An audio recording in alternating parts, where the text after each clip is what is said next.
Hello everyone, welcome to my channel. I am here to help you today. I know you use this video to fall asleep, so before that, like the video and subscribe to the channel. Also, where are you from and what time are you watching? Now get comfortable and relax. Case 1.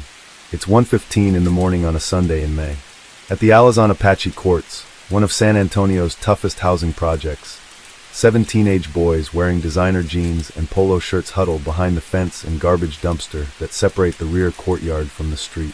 The boys crack jokes and suck down 40-ounce bottles of malt liquor. The cover is decent here. They can see the street through the fence, and they have memorized every car in the neighborhood and its owner. Anyone cruising by looking to shoot somebody would have difficulty aiming into the shadows of the courts. The boys, ranging in age from 16 to 18, are members of 3 different gangs that get along, usually. They lean against the dumpster or sit with their backs against a concrete wall. Just blocks away live their enemies, members of rival gangs from neighboring housing projects, the Casiano homes, the San Juan homes, the Villa Vermendi, and the Victoria Courts, all warring fiefdoms clustered on San Antonio's west side. "You always got to watch your back," says one of the boys, a 16-year-old who joined his first gang when he was 11. He chats amiably about what he and his friends do for fun. "We get really drunk," he says. "We get all hyped up, and we do a drive-by or something like that." At that moment, 5 shots rip through the air, and he and the others fall silent. The shots were loud and close. All 7 boys start running through the rear courtyard, toward the gunfire. If the shooters make another pass, the boys can see who it is. The boys backtrack through the soggy yard, where laundry hangs from clotheslines and the grass needs cutting, and they are a little edgier than they were before. Behind a sagging sheet, a dark figure approaches the boys with a gleaming sun in his hand. He yells something in Spanish as he points the gun at them and slides back the chamber. Is this it? The moment is tense, but the boy turns out to be a friend. The others laugh at his performance and return to their spots against the wall and the dumpster, but something has changed. The air is electric. They chuckle and say they are not afraid. "Things like that happen here all the time," says one. Meanwhile, the teenager with the gun paces around the periphery of the group, watching their backs. No one got hurt that night, but the incident brings into relief the 2 San Antonios. One a thriving city of beauty, history, and culture that draws tourists from around the country, and the other a city of warring youths, where small children are killed in their beds by stray gunfire. In 1993, there were 1,262 drive-by shootings reported in San Antonio, which has a population of 935,933. The police department estimates that for every drive-by that is reported, 10 are not. In contrast, Dallas, with a population of 1,007,618, and reported 221 drive-by shootings last year. Fort Worth's police department recorded 186 drive-bys, and in Austin there were an estimated 50. Houston and El Paso don't keep figures on drive-by shootings, but group them with homicides or assaults. People are afraid to go outside. Children are afraid to play outside, says San Antonio Police Officer George Sexton. Until recently, Sexton patrolled Military Drive, a favorite Sunday night cruising strip on the south side where gang members go to meet girls. Gun-toting teens routinely turn the strip into a war zone. Says Sexton, "Drive-bys are the biggest fear we have in this town." Marky sits at the kitchen table of his family's 3-bedroom apartment at the Alazan Apache Courts, where he lives with his mother, elder brother, younger sister, and sister-in-law. His brown eyes are still droopy at 11:15 on a weekday morning because, he says, he heard shots outside his home late last night and got up to investigate. Marky lives on the west side, where the Hispanic gangs predominate. Marky's sister-in-law, who is 21 years old and 7 months pregnant, sits on the couch in the living room watching soap operas on TV. A mirror and a print of flowers on the wall behind here hide only a few of the dozen or so bullet holes in the wall. "The first time we got shot up, it was my mom and her boyfriend sitting in here," Marky says, yawning and rubbing his beefy neck. "The guys who did it were looking for me and my older brother because we're LA boys and these guys were kings. They were forks down and we were forks up." The sign of a pitchfork, made with the thumb, index finger, and middle finger, pointing either up or down, indicates which of the 2 broad alliances of San Antonio's Hispanic gangs a particular gang belongs to. Gangs that use forks down are in the black circle. Those that use forks up are in the blue circle. Wearing colors, such as black or clue bandanas called rags, can also tip off gang members as to who their friends are. And each individual gang has its own set of hand signs, usually the first letter of the gang's name. Marky joined the LA Boys, started by Lanier High School football players who used the Lanier Athletics logo for their name, when he was in the 7th grade. Me and my best friend wanted to get in because they had a lot of parties and a lot of chicks, he says. We had to get rolled and beaten up by about 15 guys in the plaza right here at the courts for initiation, but my dad had always kicked my ass, so I didn't give a shit. This one huge guy looked at my friend Juan, so I thought he was going to hit him, but he went pow and I hit the wall and bounced off it, and he kept hitting me, and I don't know how, but I got up, and they all beat me into a corner. Afterward they said, "You made it. You can cry now." But I didn't want to cry. When Marky was 13, he quit the LA Boys and joined Damage Incorporated. He strips off his shirt to display his tattoos, proof of his allegiance. On his left shoulder is a yellow Tweety bird clutching a handgun, left over from the days when he belonged to the LA Boys. Beneath the heavily armed bird is another tattoo, D-Ink. By the time Marky was 14, he had taken part in several drive-by shootings. Drive-bys are almost always committed by organized street gangs. Anything can trigger a drive-by, a turf battle, a squabble over a girlfriend, throwing hand signs at rival gangs, an initiation, or the sheer thrill of it. Drive-bys start when people from another gang act big shit and be like, "You're nobody," Marky explains, and some people get serious and get out the guns. Gang members get their guns from pawn shops or gun shows. After they pick out their weapons, a companion who is over 21 buys them. "I remember the first time I shot a real gun," Marky murmurs with a faraway look in his eyes. "It's like a high, and you like it, and you want to do it again and again and again. I don't remember doing my first drive-by. That was a long time ago. But I remember using the first Tech 9, a semi-automatic pistol. We were driving around, and we said, 'Let's hit up some houses.' I was on the passenger side, and they said, 'Go, Mark, go.' I just shot like that, pow, pow, pow." Marky points his right hand out to the side and jerks it high in the air. "It was kicking, and I didn't know it would do that. My friends thought that was cool, but they were all scared too." Marky says he regrets one drive-by that killed innocent people. "We went to the wrong house. It was like the house was all shady and shit. I saw it on the news. They didn't live. I felt bad about it. I didn't want a thing about it." He looks away and frowns. "I don't think about it," explaining why he participates in gangbanging, a word that in his milieu describes not gang rape, but a long list of activities that includes beating people up, stealing cars, throwing hand signs to incite rival gangs, and doing drive-bys. Marky says, "It's fun. It's exciting.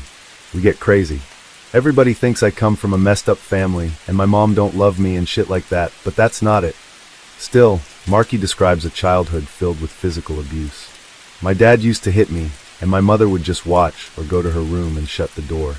I stole money from my grandmother when I was little to buy soda and candy, $20. She told my dad, and he beat the shit out of me. He always wore boots, so he used to kick me with them. I once told him, 'Hit me when you're sober, why don't you?'" Marky has not seen his father in 4 years. Officer Rick Riojas is a large man who is quick to laugh at any joke, but after 3 years in the trenches of gang warfare in San Antonio, his good humor is wearing thin. "They're all a bunch of dumb kids," Riojas says with a sigh. "They may do some horrible crimes, but it's easy to catch them because they think like kids." The 35-year-old Riojas is a member of the San Antonio Police Department's gang unit, which was formed in June 1991. The gang unit saturates trouble spots with patrolling officers and mobile police stations. Its 16 members photograph every suspected gang member they stop. Then they try to record his name, nickname, address, gang affiliation, and tattoos for a computer database. Police officers say they are making progress. The number of drive-bys reported so far this year is down 40% from last year, when the city averaged 3.5 a day. There are approximately 2,000 hardcore gang members in the city, 2% of the students in middle and high school, according to police department figures, and another 2,500 associates who engage in less violent behavior. The names of the different gangs are as varied as the crimes they commit. Big-time criminals, all violent boys, Hispanics causing panic, brothers taking over, gangers against police, and niggers in charge, to name a few. On the Anglo-North Side, the biggest gangs are the North Side Rollers, the Skinheads, and the Bad Boys Incorporated. Some gangs just go by the crimes they specialize in. Burglary, rape crew, ATM robbery, church burglars, and dope overthrowing gangsters, who specialize in robbing street drug dealers of their money and narcotics. There are no firm numbers on the thousands of peewees or wannabes, gang affiliates who are either too young or too unpopular to become full-fledged gang members, but who may shoplift, help older teens sell drugs, or spray paint private property with gang graffiti. Of the more than 300 gangs the SAPD has documented, about 100 are active at any one time and capable of doing drive-bys. Some of the younger gang members are the most dangerous, notes Riojas. They feel they have something to prove. After 3 years of roaming the troubled streets of San Antonio night after night, Riojas has little sympathy for the hard luck stories of the delinquent youths. We're not out to help them with midnight basketball games. That's for PAL, the Police Athletic League, he says. By the time they come across our desk, they need to be put away. Cruising the east side in his patrol car, Riojas deciphers the complex hieroglyphics of the gang graffiti that scar the walls of rundown shops and houses, translating the markings into a history of bloody turf battles and kids who fancy themselves young warriors. This is the part of town where the black gangs dominate, and where BK 187 appears in blue on a street sign with a small X painted within the lower circle of the B. Riojas explains, BK means blood killer, so you know it's the Bloods' rival, the Crips, who wrote it, meaning the Kill Bloods. Plus, it's painted in blue, which is the Crips' color. The X inside the B is meant to show disrespect to the Bloods. The number 187 is the California Penal Code for homicide. A lot of San Antonio's gangs trace their roots back directly to California and Chicago. Farther down the street is the graffito CK, for Crip Killer, with a small red X within the C. Riojas points out kids wearing t-shirts and caps with sports team logos. Every athletic team theirs gets adopted by the gangs, he says. The Crips wear Chicago Bulls t-shirts, the New York Posse likes the Yankees, and the ND Posse wears Notre Dame t-shirts and baseball caps. Even Mickey Mouse and Tweety have become recognized gang symbols, and some San Antonio schools have banned clothing with images of the cartoon characters from their campuses. Like the Hispanic gang members on the west side, the African American gang members on the east side strongly identify with the subdivision where they live. The ETGs, or East Terrace Gangsters, and the WCGs, or Wheatley Courts Gangsters, even take their names from their turf. However, says Riojas, the black gangs differ from the Hispanic gangs in some respects. The Hispanics have a more traditional type of philosophy, where turf and familia, or the gang, are the most important forces in their lives, he says. The blacks are more individuals, and the gangs are more like a business venture, a way to sell crack cocaine and make money. They are more likely to do a drive-by on someone who is cutting into their business. It is a Friday night of the east side. In front of an elementary school, a gang unit patrol car stops a battered sedan with 4 teenage boys wearing white t-shirts and dark pants for failing to use the turn signal. A quick search of the car produces a Flock 9mm handgun under the back seat. A law passed in 1990 makes possessing a handgun within 100 yards of a school a felony. After the officers handcuff the boys and threaten to bring charge, one of them admits that the fun is his. We got to protect ourselves from Little Joker and Al Capone, says another, a 16-year-old. They hate blue. Little Joker'll shoot you for wearing blue dickies. That's why I wear black. The minor with the gun is taken to a Texas Youth Commission detention facility for booking. The others are released. The only place a minor can be detained while awaiting trial is the Behar County Juvenile Detention Center, which has 96 beds. Some 1,900 youths are currently awaiting trial in juvenile court. The overflow are usually sent home and back to the streets. 10 minutes after stopping the 4 boys, the officers pull over another car, this time for expired plates. The driver, a slight, smiling young man, turns out to be the infamous Little Joker, one of the original gangsters, or OGs, who started a gang under the Blood set called the Bloodstone Villains, or BSV. A veteran of the East Side Gang Wars, Little Joker, who is 18, has been shot 9 different times. Parts of Little Joker's right arm look patchy and scarred where skin grafts mark gunshot wounds he received in 1993.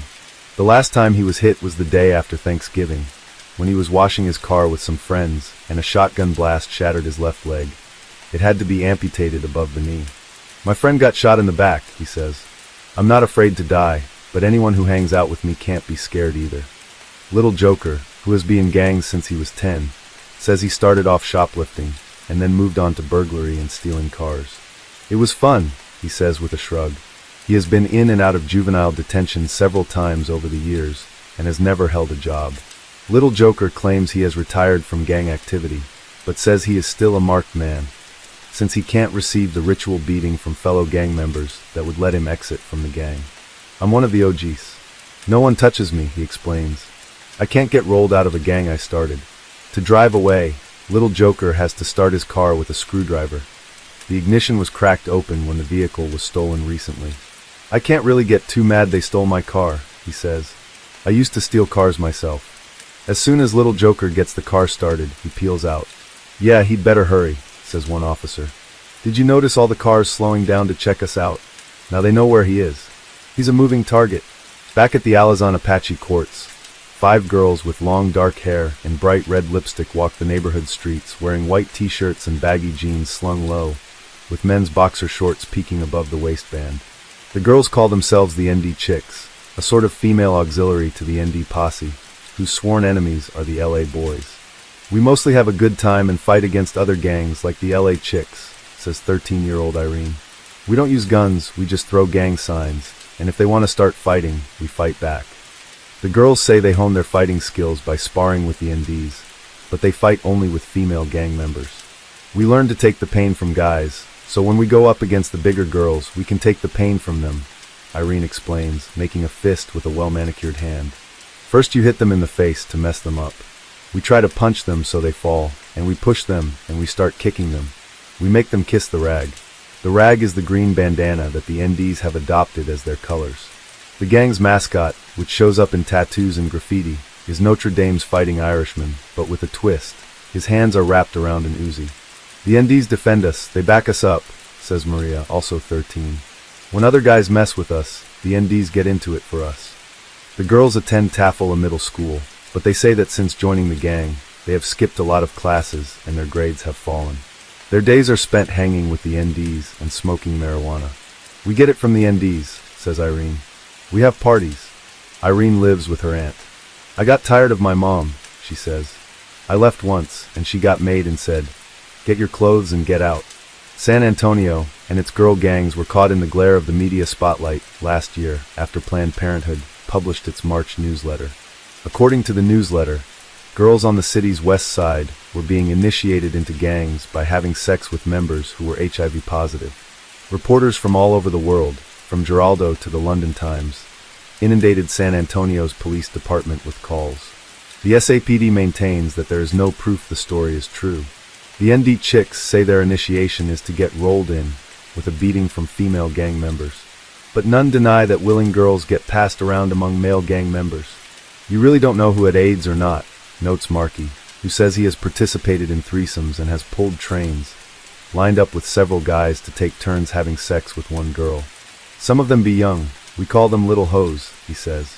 Sometimes we'll say, if you want to hang out with us, you got to have sex with us. Markey admits that some gang members rape girls, but the victims are always drunk or on drugs, so no one would believe them if they told. He adds that his gang, Damage, does not have an auxiliary girl gang. We just play around by calling the girls who hang with us pods, he says. Property of Damage. Jimmy Ibarra has lived his entire life at the Alazan Apache courts and the Casiano homes, and he knows gang life intimately.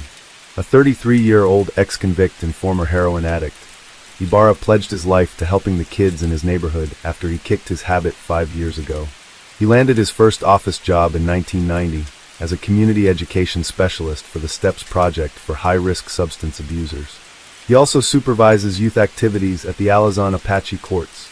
Ibarra spends much of his free time driving around the courts keeping tabs on the teens, passing out condoms, encouraging kids to get free HIV tests at the clinic, and trying to persuade gang members to turn their lives around the way he did. I hang out with them and try to calm them down when they want to fight or do a drive-by, says Ibarra. They laugh at me and tell me I'm old or a Jesus freak, but they don't know that I've been through exactly what they have. It's just that we used to use knives and bats. Now they have guns. As Ibarra steers his Ford Escort through the West Side's dark streets on a Friday night in August, he points out the abandoned house where he and his buddies used to shoot up heroin. The kids trust Ibarra and run up to the car to chat or say hello.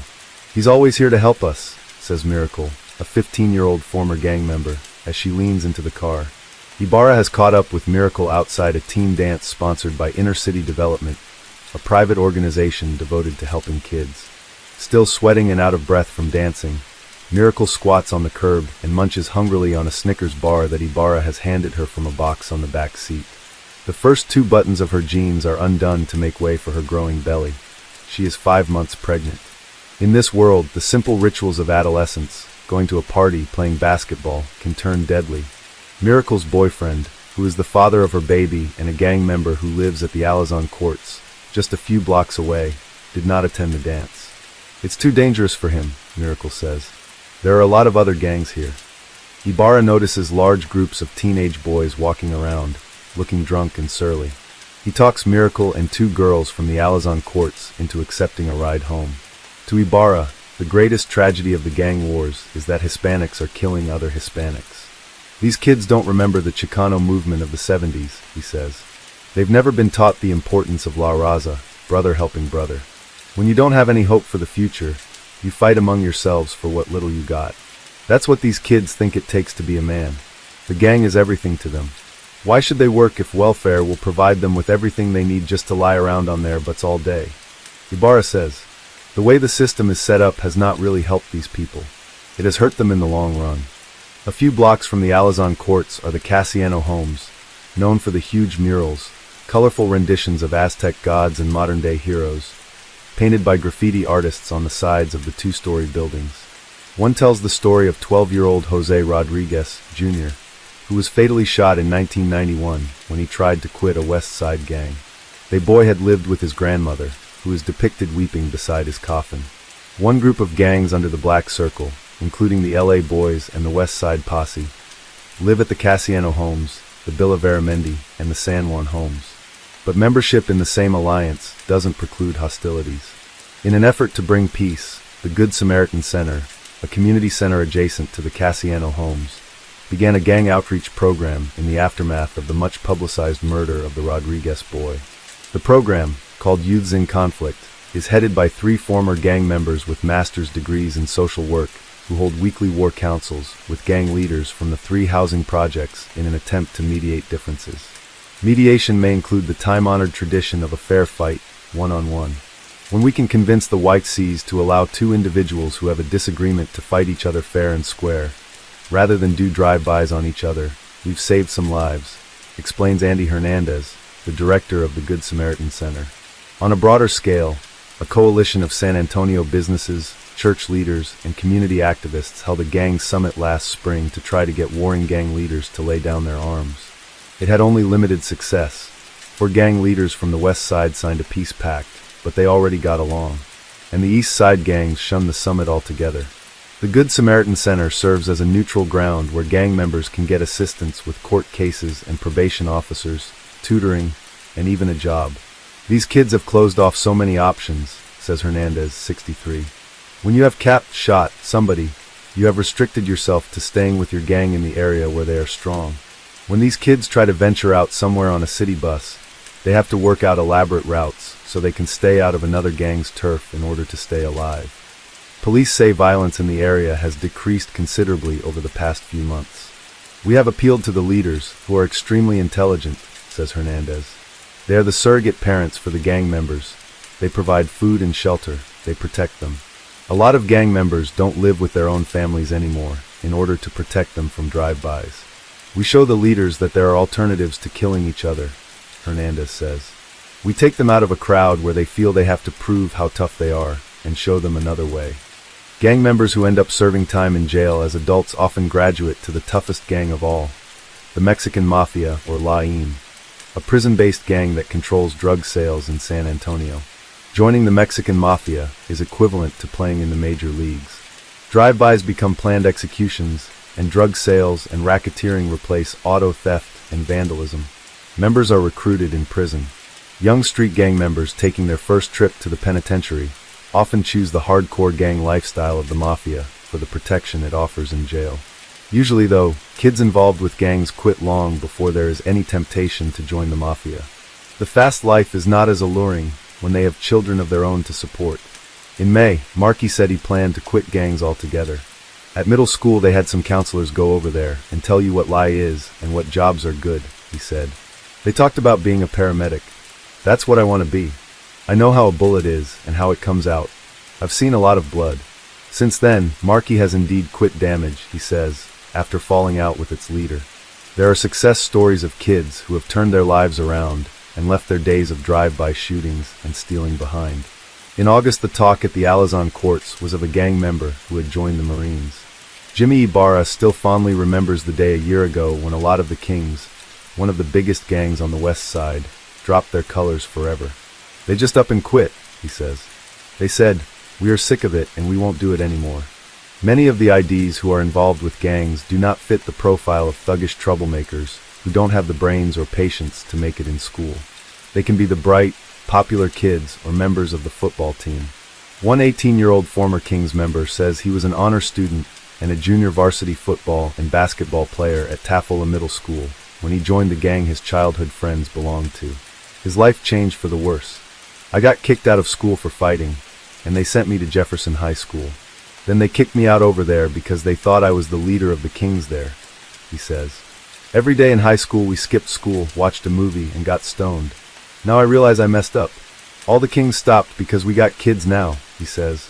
"I don't want to be a bum. It's like a cycle. We get older and we grow out of it, but then our little brothers and cousins grow into it. I wish it were over, you know? It's not worth it." On a sunny afternoon, Ibarra watches the kids playing basketball at the Alazan Apache courts. As he lights a cigarette, he notices one 15-year-old get in the face of another and punch him in the head 3 times. Ibarra jogs over to break up the fight and learns that the kid who was taking the punches had been accused by 2 7-year-old boys of touching their crotches while playing.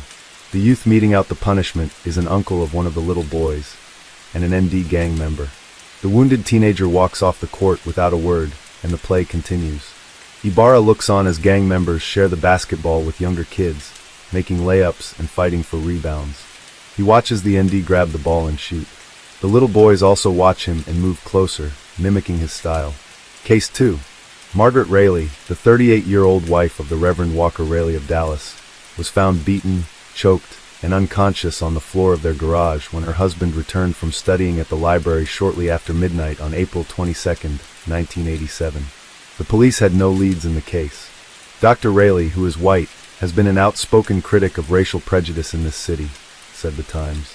According to the executive minister in Raley's church, Gordon D. Cassad, Raley had received a series of threatening letters in the preceding weeks and had preached his Easter sermon wearing a bulletproof vest. It took a moment for the realization to sink in that this bizarre episode had taken place in my very own church, the First United Methodist Church, on the corner of Ross and Harwood in downtown Dallas. This was the church I grew up in and angrily ran away from and retreated to on several guilty occasions. What I always had hated about my church was its instinctive fear of confronting society. But here was a minister who had spoken out against racial injustice and inequality in a city where such things are rarely said aloud. Here was a man threatened with death in that same sanctuary. And here was a man whose wife was strangled into what the doctors called a persistent vegetative state, for no other obvious reason than that someone wanted to punish Walker Raley for preaching the truth. Was this Dallas? I asked myself. The open savagery of the Raley tragedy seemed oddly wrong in a city that is deeply preoccupied with appearances. From the beginning there was about the story a vague but haunting discordance. And yet I was willing to believe that perhaps Dallas had returned to the racial violence of the 50s. Apparently Dallas worried about that too. For the next week the city was on its knees in prayer services and editorial self-reproach. It was a moment when people of various faiths and races stopped to pray for Walker and Peggy Raley and their 2 young children, Ryan and Megan. "Fight on, Raley family," cried the Reverend Darrell Coleman of the Kirkwood CME Temple Church in a rare gathering of the races at Thanksgiving Square. "Fight on, soldiers of righteousness and truth. Thank God for today." The Baptists issued a statement that the fact that a minister's clear stand against racial injustice and bigotry would jeopardize his life is an indicting commentary on our society. Rabbi Sheldon Zimmerman of Temple Emmanuel concluded that the Raley family had been singled out because of his almost prophetic stance in regard to injustice in any form. As Peggy lay in intensive care, hundreds of visitors came day after day to Presbyterian Hospital to pay homage to a woman few people knew well. The traffic was so great that volunteers from the church came to assist. Peggy's condition, at first critical, settled into an awful stasis. She was neither dead nor alive. It was as if she were waiting for some momentous resolution before she could either die or be released back into life. And as for her husband, his tragedy seemed unbearable. He had been the rising star of Methodism, as some called him, an electrifying preacher who had awakened the slumbering old church and infused it with his own extraordinary vigor. Now he was crushed by some unknown force too vast and heartless to be fended off by faith alone. On the Sunday after the attack, the congregation of First Church returned to the sanctuary in a state of shock. There was an obvious show of security police, which added to the air of continuing menace. From the pulpit, Kassad read a message from Rayleigh, who remained in the hospital to be near his wife. I do not know why senseless violence continues to pervade society, nor do I understand why the events of this past week took place, Rayleigh's message said. You have proven to me and all of Dallas that our church is a family. I have been reminded once again that the breath of life is fragile, but the fabric of life is eternal. Peggy was neither dead nor alive. It was as if she were waiting for some momentous resolution before she could either die or be released back into life. It is worth pausing to wonder at a city where a crime might assume such metaphorical power. When I was a child in the First Church, our minister, Robert E. Goodrich, Jr., used to speak about the climate of the city. It was one of his favorite sermons, one he turned to on that Sunday after John Kennedy came to town and became the 111th homicide of 1963. There's no question about a relationship between physical climate and life. How about the spiritual and cultural climate of a neighborhood, a city, a home? In this elusive fashion, Goodrich would imply that Dallas was not innocent of Kennedy's murder. There was something about the climate of the city that generated tragedy, that caused lightning to strike. Dallas is a city distinguished by clean, quiet, well-ordered suburbs. It is a pious town, with more than 1,200 churches and the highest-paid preachers in America. Many of the largest Protestant congregations in the world are in the Dallas-Fort Worth area, including 7 of the top 20 churches in United Methodism. But all this piety and bustle hides another Dallas. It is number 1 among large American cities in the rate of overall crime. It has the highest rate of divorce. Dear Abby surveyed her readers last summer and concluded that Dallas-Fort Worth has more unfaithful spouses than any other region. 1 out of every 6 murders in Texas occurs in Dallas County. These grim figures describe the climate of the city today. Nevertheless, I felt hope and pride in a city that was painfully examining itself. It seemed to me that it was the special destiny of Dallas to have to grow through tragedy. These were my thoughts until 9 days after the attack. Then Rayleigh locked himself in his hospital suite and ingested 3 bottles of tranquilizers and antidepressants, leaving a lengthy suicide note that said demons had been inside him for years and he was tired of trying to be good. By the time police broke in the following morning, he too had fallen into a coma. The focus of suspicion shifted from Dallas to Walker Rayleigh himself. Civic introspection abruptly stopped. If Rayleigh were guilty, then Dallas must be innocent. But I wasn't so sure.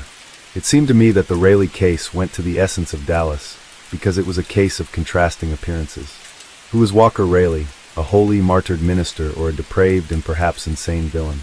Although First Church is not even the largest Methodist church in Dallas, it has a reputation of being the mother church of Methodism. 8 men who stood in this pulpit before Rayleigh went on to become bishops. Indeed, Rayleigh's own election to the episcopacy was regarded as a certainty, perhaps as early as 1988, when he would have become one of the youngest bishops in the history of Methodism. Even his appointment as senior pastor of First Church in 1980 at the age of 33 was an astonishment, according to eminent Methodist theologian Albert Outler. He leapfrogged over 24 of his elders who thought they were his equal. For 10 years First Church had been losing members, as had many downtown churches all across the country, as had Methodism itself. He breathed life into this church from his first sermon, when he literally blew into the microphone, remembers the choir director, John Yarrington, who became Rayleigh's dear friend. Membership quickly increased, as did the budget, which more than doubled over the 7 years that Rayleigh held the pulpit. New people came to First Church because they adored Walker Rayleigh. I've heard Harry Emerson Fosdick, Ralph Sockman, Ernest Fremont Tittle, and Norman Vincent Peale, says G.W. French, a lay leader in the church, and I still feel that Walker Rayleigh was the greatest pulpiteer I ever heard. For some of the older members, the personality cult they saw evolving around Rayleigh took their breath away. Rayleigh was a vigorous, outspoken advocate of certain social issues endorsed by the yuppie element, which had begun to make up a new, younger core of the congregation. He opposed capital punishment, supported equal rights for women and minorities, declared his ambivalence on the subject of abortion, and defended the rights of homosexuals. He preached an open letter to President Reagan, calling for increased arms control. All of those stands, in the context of Dallas, seemed rather brave, although it is also true that many Methodist ministers in town had preached similar sermons, and Raleigh's social liberalism was pretty much what United Methodism had come to. Personal behavior, that is to say morality and ethics, was rarely mentioned. Rayleigh often inveighed against the disparity of great wealth and great deprivation that characterized the city, but he himself had grown comfortable with his $100,000 annual salary, his luxurious Lake Highlands home, and the many perks, favors, loans, and subsidies that came from being a high-steeple preacher in a wealthy Protestant congregation. For a young man who had grown up in the little western Kentucky farming community of Owensboro, the son of a sheet metal worker, it had been quite a climb. To a certain extent he was an existential man, observes Dallas City Councilman Craig Holcomb, one of those who had been drawn to Raleigh's ministry. He worked very hard and created who Walker Raleigh was going to be. Because of the importance of First Church within the denomination, many of the congregation are ordained ministers who are retired or working in other areas of the ministry. Among that group, Raleigh was a polarizing figure. The Reverend Howard Grimes, who taught Christian education at SMU's Perkins School of Theology for 33 years, calls Raleigh one of the greatest, if not the greatest, Protestant preacher in the latter half of the 20th century. He had become God for a lot of people, and maybe me. The younger clergymen in the congregation, Raleigh's contemporaries, tended to look at him with less awe and with more than a little resentment. His popularity at First Church was such for many people that they lost all sense that he had any imperfection, says Reverend Spurgeon Dunham III, the editor of the United Methodist Reporter. Dunham and Raleigh had jostled for power in the corporation that is buried inside the denomination. The politics of the church are so subtle that only the most astute and discerning could understand what was going on. Walker was very analytical and perceptive. He took to that process very early. In the course of numerous different meetings, it became clear to me his primary agenda was to be elected to the episcopacy as soon as possible. He campaigned for it by accepting speaking engagements here, there, and everywhere. He seemed incapable of saying no to serving additional outside responsibilities. His ambition was so completely unchecked. Within a few years of his arrival at First Church, Raleigh had become one of the most prominent churchmen in town, rivaling even W. A. Criswell at the immense First Baptist Church a block away. In the past, whenever something religious would come up, the press would ask Dr. Criswell what he thought of it. Pretty soon they stopped that and started asking Walker Raleigh, says the Reverend John Holbert, who taught Raleigh Hebrew at SMU and who sings in the choir at First Church. Raleigh served as president of the Greater Dallas Community of Churches. He was on the United Methodists National Board of Global Ministries. He was selected to preach Protestant Hour sermons on a nationwide Christian radio network. Already his name was widely known among Methodists as a man destined not just for the bishop's chair, but for something more, for greatness, in whatever form that might assume. And yet there were extraordinary pressures that were at work and were already evident in Raleigh's personality. Several times he told Gordon Cassad that the congregation at First Church could never forgive even one bad sermon. So he slaved over his lessons, polished his delivery, choreographed his gestures, until each one of them was a characteristic Raleigh gem. Once, in the receiving line after the 11 o'clock service, a seminary student asked what it took to preach a sermon like the one he had just heard, and Raleigh answered candidly, about 35 hours. In a church with a congregation of nearly 6,000 members and a $2 million budget, a pastor spends a considerable amount of time visiting hospitals, preaching funerals, counseling troubled youngsters, running administrative meetings, setting budget goals. It's a demanding occupation. Raleigh had a staff of 65 people to assist him, but just keeping the staff appeased was a full-time job. He was the kind of preacher who knew everybody's name, says Diane Yarrington, John Yarrington's wife and Peggy Raleigh's closest friend. He wrote hundreds of personal notes to people all the time. On your birthday, you'd always get a handwritten note from Walker. He would make a special trip to a high school to see a play that one of the Sunday school children might be in. He spent hours and hours a day doing that kind of thing. And of course it wore him down. Rayleigh found in the church the loving family he himself had never known as the child of alcoholic and often neglectful parents. John Yarrington became the older brother I never had. Howard Grimes was a real father to me. Mrs. Knox Oaksley was my Dallas mother. It was typical of Rayleigh to seek out such ersatz family members. He wanted to be loved and esteemed. He also wanted to return to his congregation the steady, attentive care he had craved as a young boy. By pouring that kind of love on the thousands before him, it was as if he were ministering to the angry and neglected child inside himself. He would not let them down, as he had been let down. When in times of grief or trouble, a parishioner would stumble or his faith would fail, Reverend Rayleigh was there, strong, certain, and unwavering. His faith was a compass point by which others in the church could steer their fragile beliefs. In these ways Walker Rayleigh became something larger than himself, and subtly, something other than himself. Because behind the public face of this caring, highly blessed young man, with his beautiful wife, his charming children, his prestigious job, his important future, there was another Walker Rayleigh. This was a man so besieged by the doubts and worries he held aside during the day that he seldom enjoyed an untroubled night's sleep.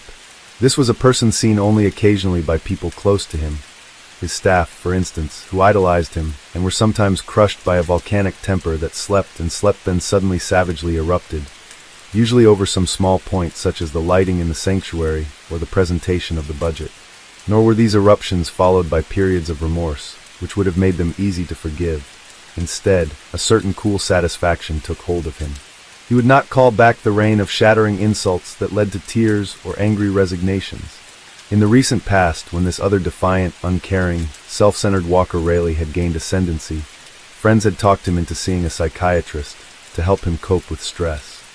Lately, however, when many of those closest to him had suggested that he go back to the psychiatrist, that he slow down, that he take a sabbatical, he had coldly cut them off. When word of another Rayleigh outburst circulated among the congregation, it was usually seen as more evidence of his temperamental genius. How insidious that must have seemed to him. Whatever fault he confessed to, whatever awful behavior he committed, only brought him new credit. Or perhaps, and this is the worst thing that can happen to a preacher, it is where he crosses the line between serving the forces of good and serving those of evil. Perhaps he had begun to believe in his own perfection. Some of the other ministers in the congregation suspected that Rayleigh had become one of those preachers who see themselves as God's special messengers, one of those who become so convinced that they are so holy that they are above the standards they have to preach. As Spurgeon Dunham observes, the sin is to become as God, as one who would take God's place. Anytime a human being reaches that level, he sets himself up for a fall. On Easter Sunday, 3 days before the attack on Peggy, Walker Rayleigh preached what would be his last sermon. In the days to come, it would be reinterpreted in ways that no one in the congregation that morning could have imagined. On this holy day, which is set aside for hope, love, and rejoicing, the cast of characters who would figure in the tragedy were all in place in the sanctuary, about to begin a weird and, one could believe, demonic journey into a world of passion, violence, and madness. Just before the 11 o'clock service, the seventh of a series of threatening letters addressed to Rayleigh was slipped under Gordon Cassade's office door. "Easter is when Christ arose, but you are going down," the note said. There was already a police guard in the church, but the possibility that the author of those threats had walked unnoticed into the church offices left the staff and the police unnerved. They were even more surprised when an associate pastor, acting on a hunch, ran upstairs and typed out the same message on an IBM Selectric on the 3rd floor. The typeface appeared to be the same. Whoever was sending the notes was probably a member of the congregation, perhaps even a member of the staff. Rayleigh, a medium-sized, balding man with intense blue eyes, was pale and thin-lipped but apparently determined to preach. He borrowed an ill-fitting bulletproof vest from a woman police officer and strapped it on like a corset beneath his Easter vestments. Few people in the congregation knew about the threats, but most sensed that something was wrong as soon as they entered the sanctuary. Councilman Holcomb noticed that Rayleigh did not enter the procession behind the choir as he usually did. Instead, the choir came in alone, and the pastoral staff entered through a side door, without Rayleigh. "I kept noticing these men standing beside the doors," Holcomb recalls. "I kept thinking I knew these men, but they're not from the church."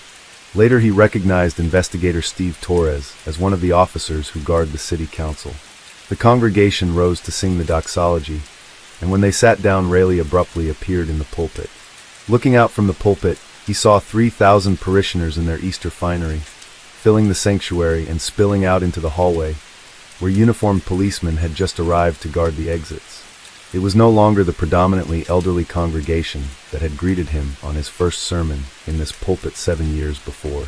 Who could deny that Walker Raleigh had put his stamp on this church and invigorated it with the force of his personality? And yet hovering over the sanctuary was a ghost that haunted Raleigh and would never let him feel entirely at home here. It was the ghost of Robert Goodrich. All the things Raleigh wanted, all the honors he sought, Goodrich had achieved. Goodrich had been elected bishop in 1972 and was succeeded in the first church pulpit by Ben Oliphant, who also became a bishop 8 years later. It was Goodrich with whom Raleigh was compared, however, and not always favorably. In many ways, I'll always consider that piece of wood up in front of the sanctuary as Bob Goodrich's pulpit, Raleigh would admit. Perhaps it was an act of charity, or perhaps it was cleverness on Raleigh's part that he brought Bishop Goodrich back to Dallas in his final years of life, when he was ill and doddering, and placed him once again on the staff of his old church, where everyone could compare the old frail man with his lively young successor. In the congregation on Easter morning was Bishop Goodrich's elegant widow, Thelma. I should note that she and her husband were close friends of my parents, and that she is a woman whose dignity I have always admired. Thelma was sitting with Lucy, the second of her 4 children. Despite the mascara and frosted hair, one look at Lucy, and you could see she was Bob Goodrich's daughter. She had that knotted Goodrich chin, his thin, drawn smile, and the dark eyes that were his most distinctive feature. Eyes that seemed remote, but also searching and intelligent. It was a strong face, like her father's, and if in some lights it appeared hard, in others you could detect a vulnerable and even wounded soul who had lived past the point where life surprised her. When she was younger, Lucy played the piano in the Sunday school class that my father taught. Now Lucy was 45 with 2 teenage children, but she was still slim and youthful, with the athletic carriage that was also a Goodrich legacy. She had been through 2 marriages before going off to California and becoming a clinical psychologist. She had come home to Dallas to set up a practice specializing in eating disorders. Along the way, she acquired a new last name, one of her own invention, Papillon, which means butterfly in French. Dr. Papillon once explained the metaphor of the butterfly to Reverend Raleigh when he interviewed her on Faith Focus, his weekly television show. The caterpillars crawling around feels like the world's okay, but if they really want to fly, they've got to go through the darkest thing they've ever seen, which is the cocoon. According to the local press, soon after Lucy Papillon returned to Dallas, she became Walker Raleigh's mistress. Mrs. Walker Raleigh sat in a pew halfway back, next to a woman police officer who happened to be a member of the church. It had become unusual to see Peggy in the congregation. Over the last year she had withdrawn from the choir and the children's Sunday school class that she taught, then from the board suppers and picnics and retreats, and finally from the main Sunday service. Walker explained her absence as illness or a need to be closer to 5-year-old Ryan and 2-year-old Megan. Although it was true that Peggy had suffered a bout of walking pneumonia earlier in 1987, she had recovered from that, and as for the children, other mothers in the congregation wondered why she couldn't leave them in the nursery as they did. Peggy, however, always had seemed a remote personality, as introverted, friends said, as Walker was extroverted, so her retreat from church society was only partly noticed. She was certainly much less visible than any other pastor's wife I've ever seen, says a member of the pastoral staff. Later, while she lay in the hospital, fighting for the marginal edge of life that had been left her, people would describe Peggy as cool and distant, but to those few who she had allowed to know her well, she was a warm and devoted friend. The pictures that would appear in the newspaper did her no justice, because Peggy Raleigh was quite a beautiful woman.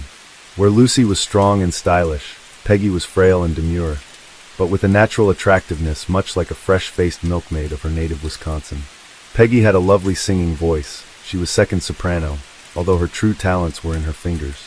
She had studied organ at SMU, obtaining a master's degree, and she might have pursued a career as a professional musician if she hadn't chosen to give herself over to the humbler role of being a minister's wife. In March, after she had recovered from her illness, she succumbed to friends' urgings and gave a small lunchtime harpsichord recital at the church, with John Yarrington joining her at the end of the program to sing a Bach cantata. She appeared wan, and there was a new hollowness about her cheeks, but in many respects she had never been more lovely. And yet what was most striking about this performance was Peggy's trance-like behavior. She played robotically, and when the audience applauded her, she gave a sudden startled smile. Where was she? She seemed to be in some faraway sad place. Later people would remember that performance and wonder if Peggy had known about Lucy. Another of Peggy's talents was sewing. She had made many of the elegant seasonal stoles that the ministers wore over their robes. Walker was wearing one now, a white stole with the Greek letters Alpha and Omega appliqued on either side. Beneath the stole was Walker's black robe, and under the robe was his suit jacket, and under the jacket was the bulletproof vest. So as Walker stood in the pulpit, his first action was to mop his bulbous forehead with a handkerchief. He began his sermon with a discussion of a book written in 1965 called The Passover Plot. The premise of the book was that the crucifixion had been faked. Of course, Rayleigh went on to dismiss the Passover Plot. If there's ever a day you have nothing of substance to do, and you want nothing of substance to read, it would be a fine book to peruse. Perhaps he was only using the book as a provocative introduction to the standard Easter rejoicing. The questions that he was posing about Jesus, however, were exactly the same ones that would later be asked of him. Was he truly a martyr? The man who was now standing in Bob Goodrich's pulpit in a bulletproof vest. The man whose life for the next 2 weeks would be a march of catastrophe, from the attack on Peggy, followed by Walker's evasive testimony to the police, and culminating in his attempted suicide? Or was he orchestrating his own martyrdom, creating a myth of himself that would raise him higher and make the drama of his own small life into something grander, something divine? Some of his fellow ministers suspected that Rayleigh had set himself up for a fall by placing himself above the standards he preached. Photo illustration by Jeff Kern, model courtesy of Peggy Taylor Incorporated. One could scarcely call me an objective reporter. From the moment I got into the story, I had trouble holding on to my neutrality. I bullied my way into an interview with Rayleigh's bishop, who said I was beneath contempt. I told preachers who refused to speak to me about the case that they were sanctimonious hypocrites. I excoriated the staff of First Church for not confronting the evil that had taken place in their own sanctuary. My behavior was hard to excuse and hard to explain. In part it was anger at Dallas, a city where pious public faces often hid secret dirty appetites. But Dallas was an old war of mine, one that I had grown tired of fighting, to the point that I had subsided into an exhausted peace on the matter. The truth was that, like any old contestant, I had begun to sentimentalize the battles of my youth, and had become grateful to Dallas for helping me learn who I am. More than Dallas, there was Methodism.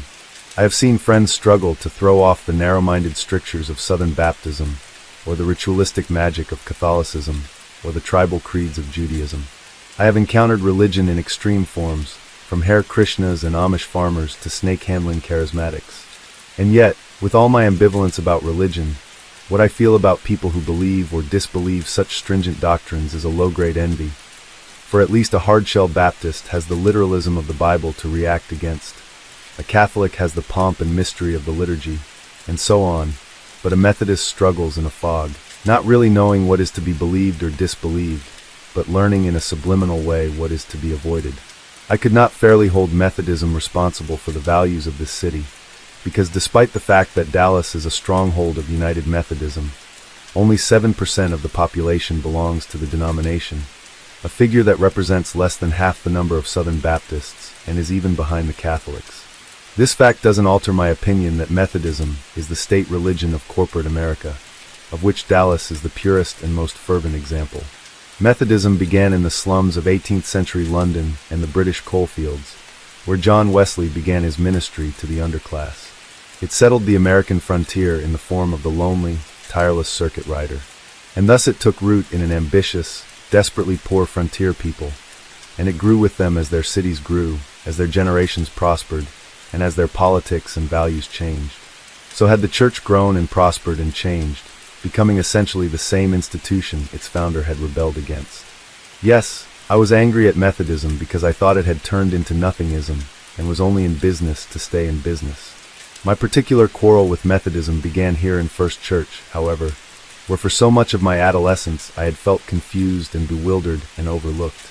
It had seemed to me then that the special quality of my church was to float above the real world of lust and violence, passion and broken hearts, in a higher atmosphere of untroubled Christian behavior.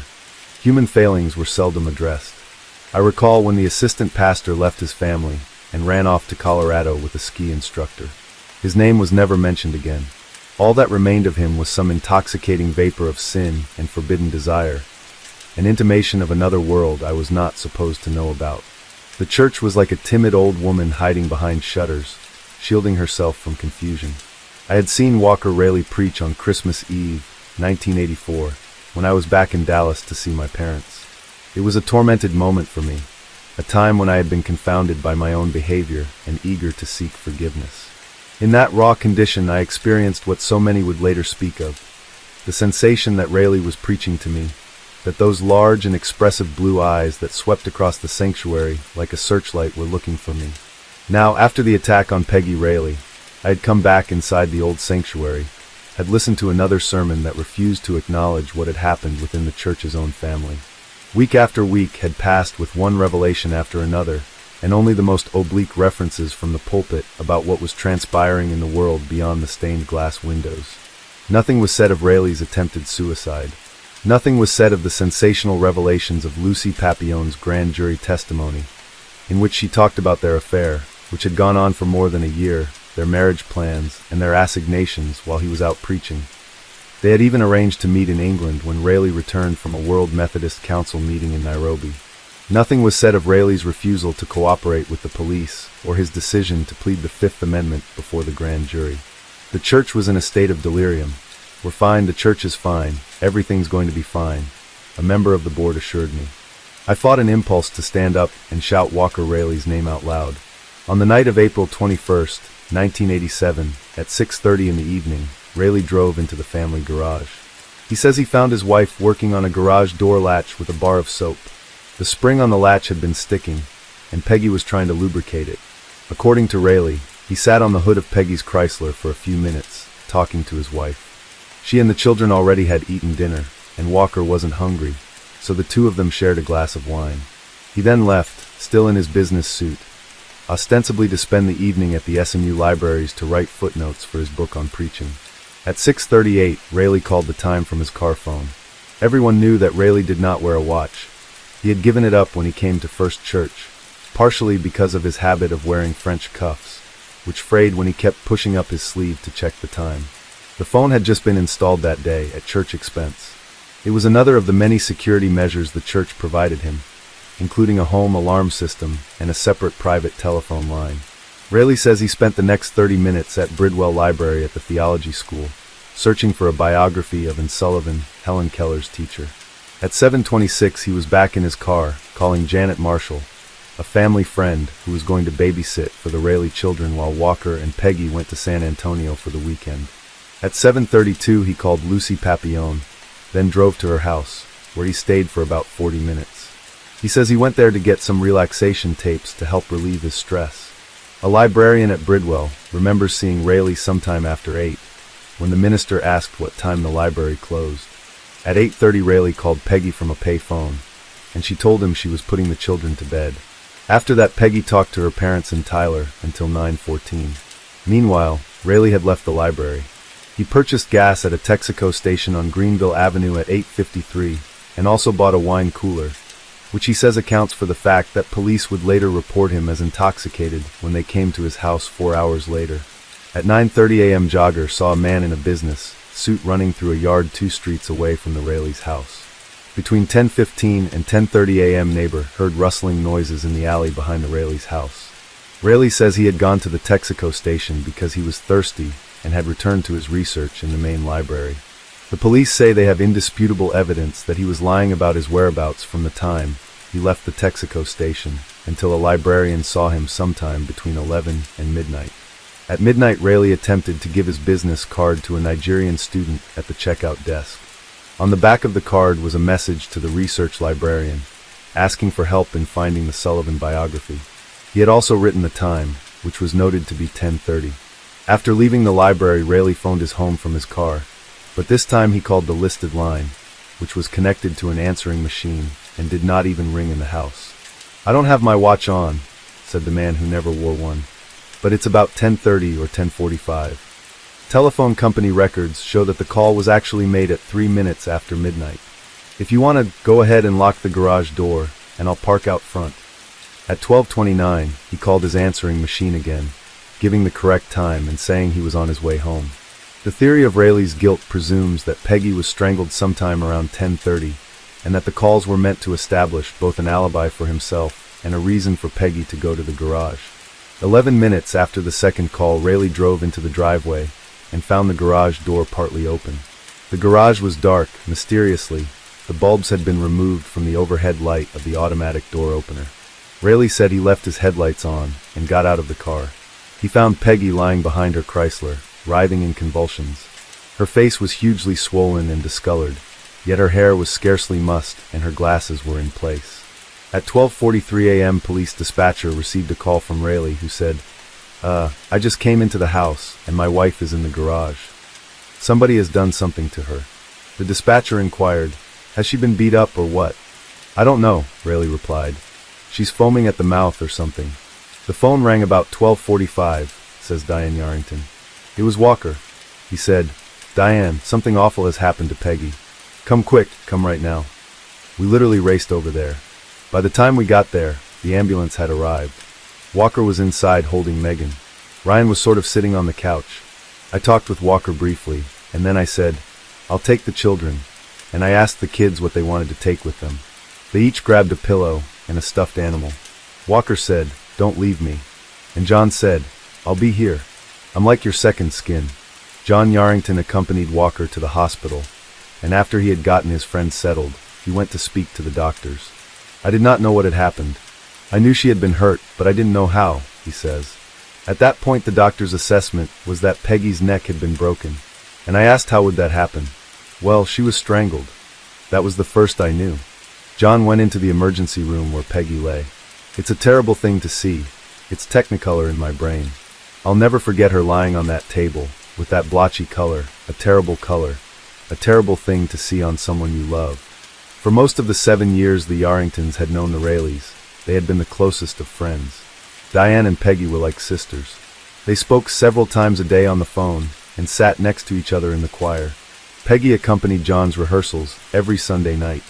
Walker had been John's boss, and also his spiritual guide and soulmate.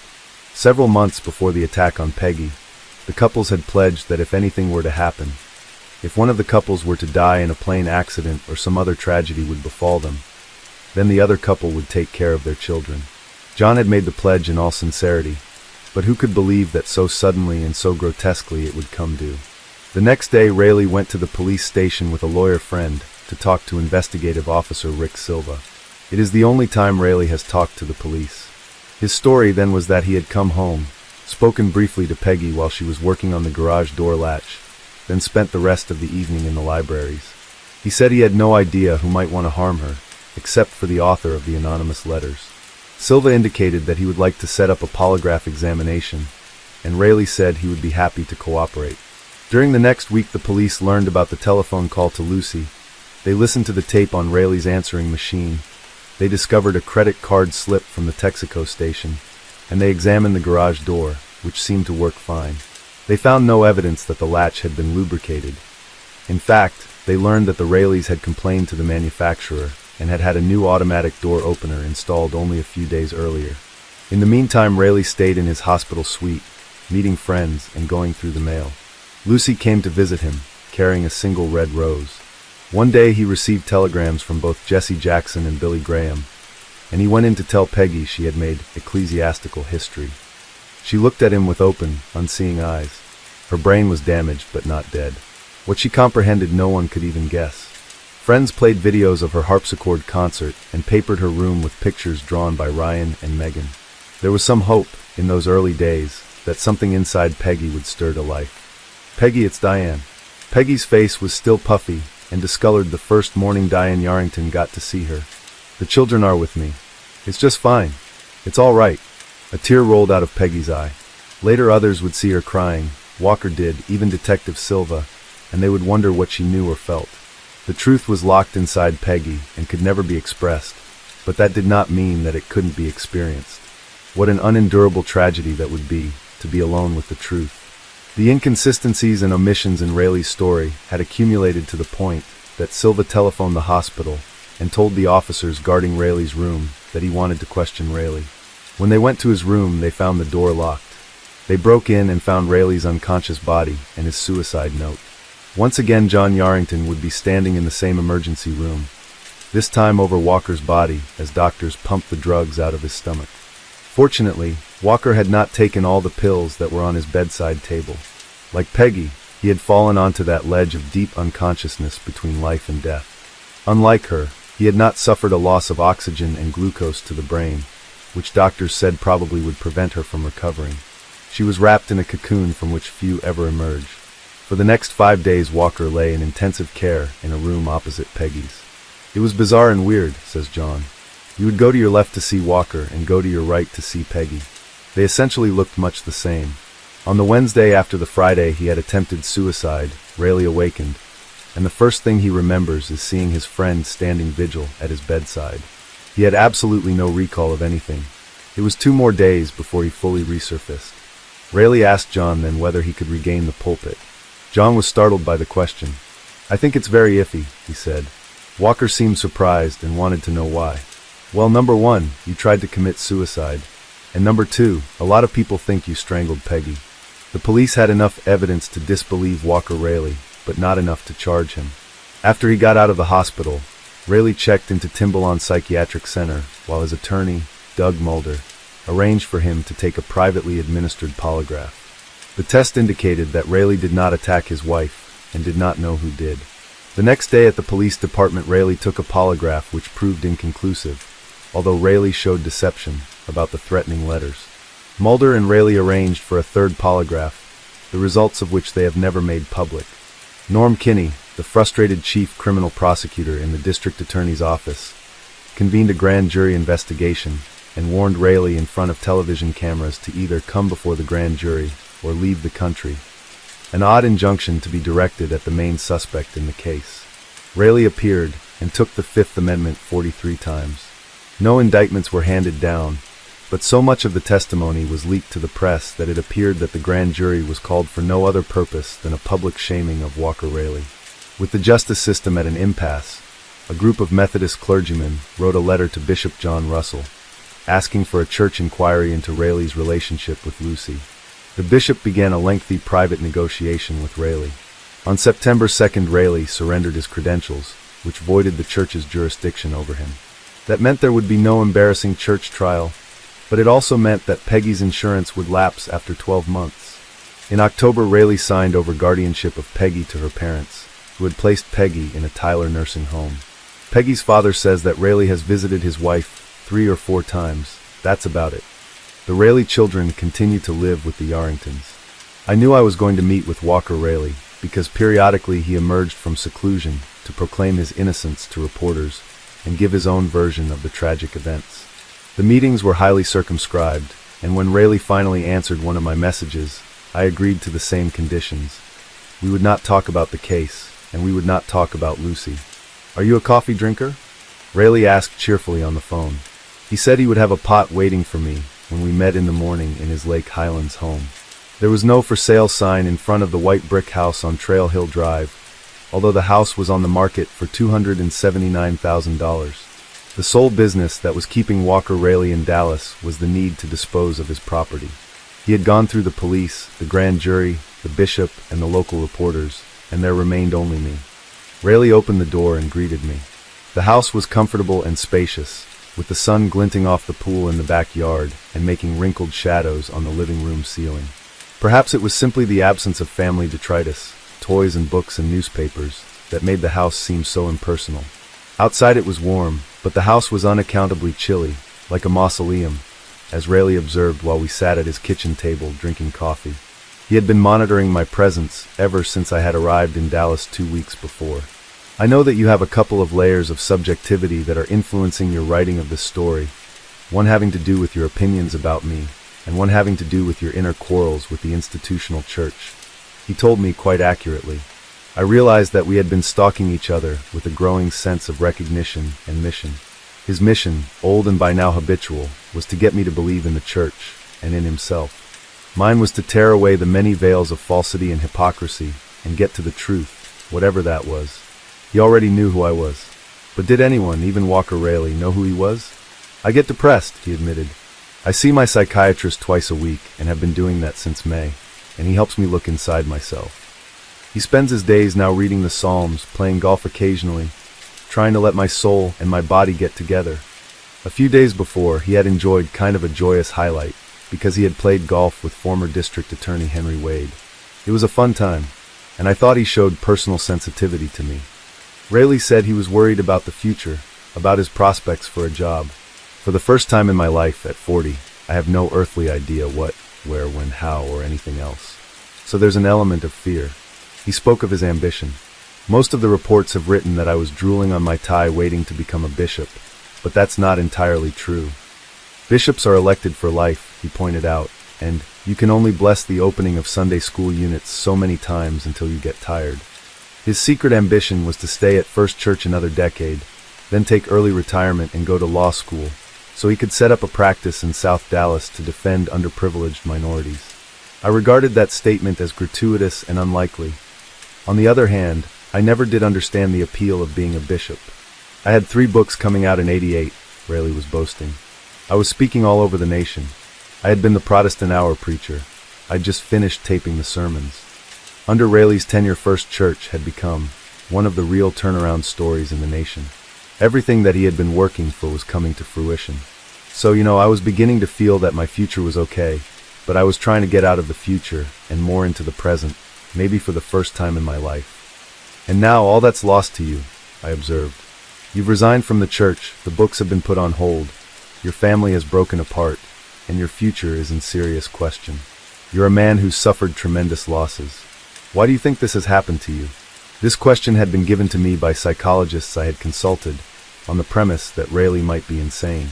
If he is, he has done enough psychological consultation of his own to dodge the paranoiac response. I've always tried to avoid asking why questions because I don't think why questions get you anywhere, he said, giving me his most defiantly honest stare. If I'm asking any question, it's how I can feel the presence of God's healing power in my life right now, when for the first time in my life, I can't even tell you where I'll be tomorrow. He began to recount the events of Tuesday, April 21st, leading up to the discovery of his wife's attack. I went to the library and started at Bridwell down on the south part of the campus. He was checking footnotes for his book of sermons. When he finished there, he walked up to Fondren, the main library. On the way to Fondren, I stopped by Lucy's house, which is directly behind the campus, for about 40 minutes and back to Fondren after getting a Coke at a Texaco station and filling up the car. Worked at Fondren until a little after midnight, about 12:15 or so. I called Peggy to let her know that I was on the way, and I got home about 12:30. I came into the garage and found her. Until that point, he had told the story in a rapid, shorthand manner, so fast that I completely missed the contradiction between his walking to Fondren and filling up his car with gas. He had said he would not talk about the case, and obviously he wanted to skate past this portion.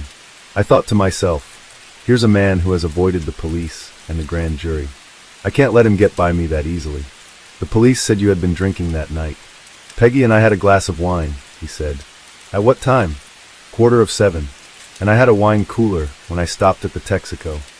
I thought you said you had a Coke at the Texaco. I said Coke, but that was just a Coke break, a coffee break, he replied. I went up there to get something to drink. I refer to that as getting a Coke. He would not be trapped. He started to talk again about finding Peggy. Come here, I want to show you, he said, with a certain demanding eagerness. I want you to see.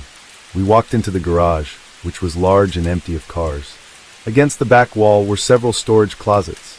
I want you to understand that there's a freezer, there's a refrigerator, and there are toys that the children use, like the tricycle, Rayleigh said, pointing out the clutter of an ordinary suburban family, which lined the side of the garage. In the evening it was not uncommon, 6, 7, or 8 times a night, for one of us to come out here. He showed me the latch he said Peggy was working on early in the evening of her attack. Somehow it had gotten bent. How it got bent, I don't know. Rayleigh's voice, even though it was nearly a whisper, reverberated in the vacancy of the garage. Anyway, when I pulled in, the door was about up to here. He indicated the height of his knee. And Peggy was right here. She would have been just behind her Chrysler, between her tool closet and the door that led into the house. As Rayleigh explained how Peggy's body was oriented.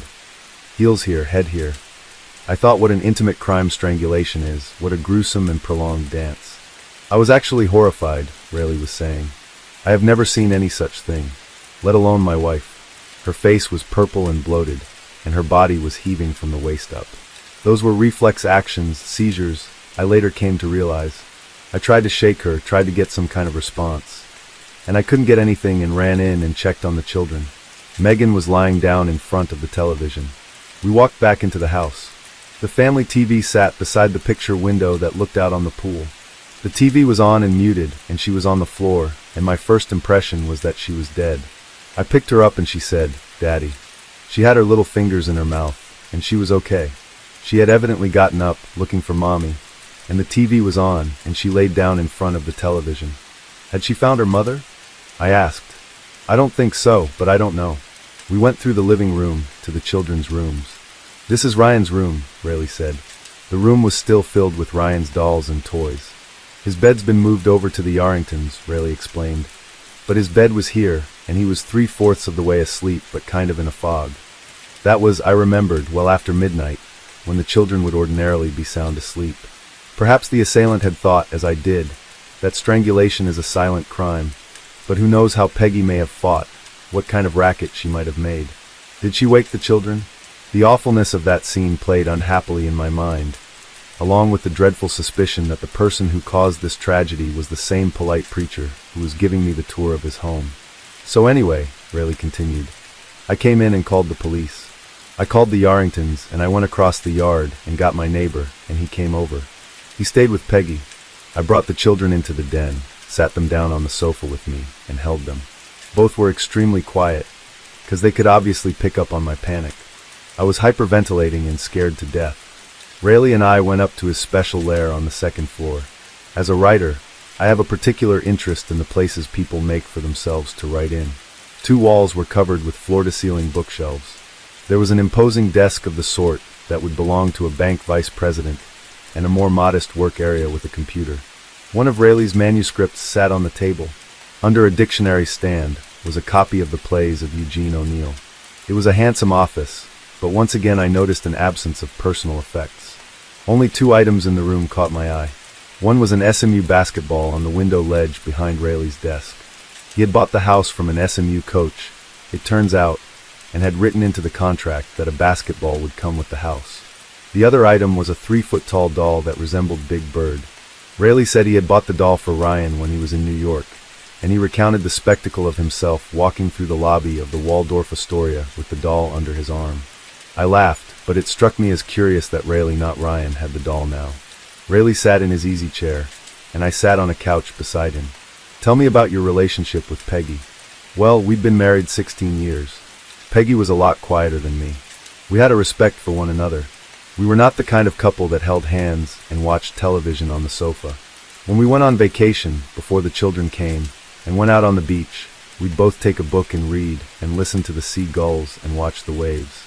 We were married 11 years before we had children, and once the children came, we became more and more committed to parenting. Peggy had a great love for the church, and the impression that she didn't enjoy being the pastor's spouse and stuff I think is unfair to her. She was a private person and didn't talk a lot about the inner parts of herself. I think her best friend on the face of the earth was her mother. I don't know how else to answer. We didn't have a lot of arguments. Did she know about your affair? That never came up. She didn't know. I can only say it never emerged. Did she suspect? Rayleigh took a steadying breath. I have no way of knowing regarding that she suspected at all about anything. I knew I was crossing the line he had drawn. I started to press further, but he cut me off. I've told you I would not talk about Lucy, he said. Do you plan to divorce Peggy? That is not a question I will answer. I observed that because of his stature in the community, both the church, through the bishop, and the city, through the district attorney, had advised Rayleigh to leave town to avoid being an embarrassment to them. I guess you could interpret it like that, he said. They don't really have to ask me to leave. I just feel like I got in a situation, and it's time for me to go. Would Lucy join you? I don't care to answer that. You're going to California? I asked. Friends of his had said that was his plan. No, not necessarily. I'm looking for a place to work, Larry. More than once, Rayleigh asked me for information about my business, which was unsettling to me because I already felt a greater sense of identification with him than I cared to feel. Several times he had even urged me to push harder, to do a better job, the job he might have done on me if our roles had been reversed. We were the same age. In many ways the difference between writing and preaching was not so great, nor really was the difference between belief and disbelief. It was the intensity of the struggle that mattered. The lesson I had drawn from Walker Raleig's life so far was that good and evil are not so far apart either. They were both inside Walker Raleigh, warring for control, as they were in me as well. Whether or not Raleigh was guilty, he had caused me to look in myself and see the lurking dangers of my own personality. "I'm surprised you haven't asked about my suicide attempt," he said, once again presuming on my role. He talked about it and began to cry. I found myself curiously removed. I began to tabulate the times he had cried so far.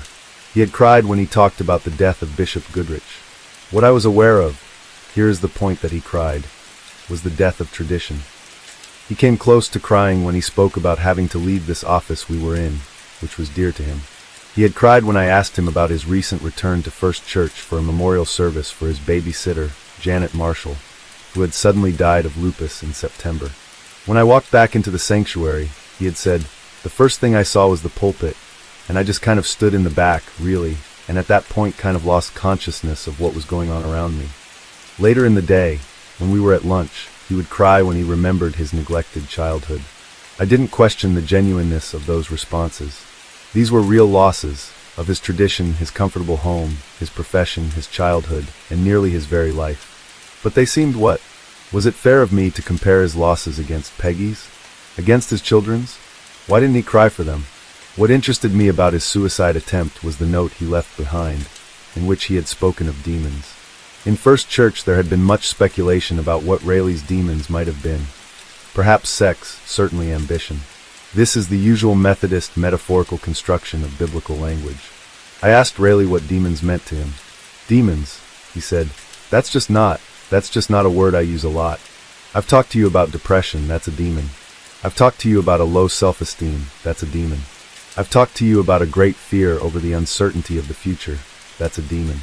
And there may be a lot more demons, but my point is that several things I've struggled with would fall under the category of demons. And yet your very fifth sermon was on seeing Satan fall. I reminded him, I wonder what your opinion of Satan is. Is he a figurative creature or a real force? Well, first of all, I preached on seeing Satan fall because that was taken directly out of the text of the scripture. It was a sermon on the church. I do not see Satan as some incarnated presence in life, who's over against God, and therefore the two are in a battle, and we're kind of little pawns in the game. That makes me less responsible for my own actions. I think there is evil in the world, and I think there is goodness in the world, and I think that both the inclinations of good, which would be godliness, and the inclination to evil, which would be satanic, are inside of us. But you don't think that at any point in your life you were controlled by forces that you couldn't? No, I don't, he said abruptly. I think that's a theological and a psychological cop-out.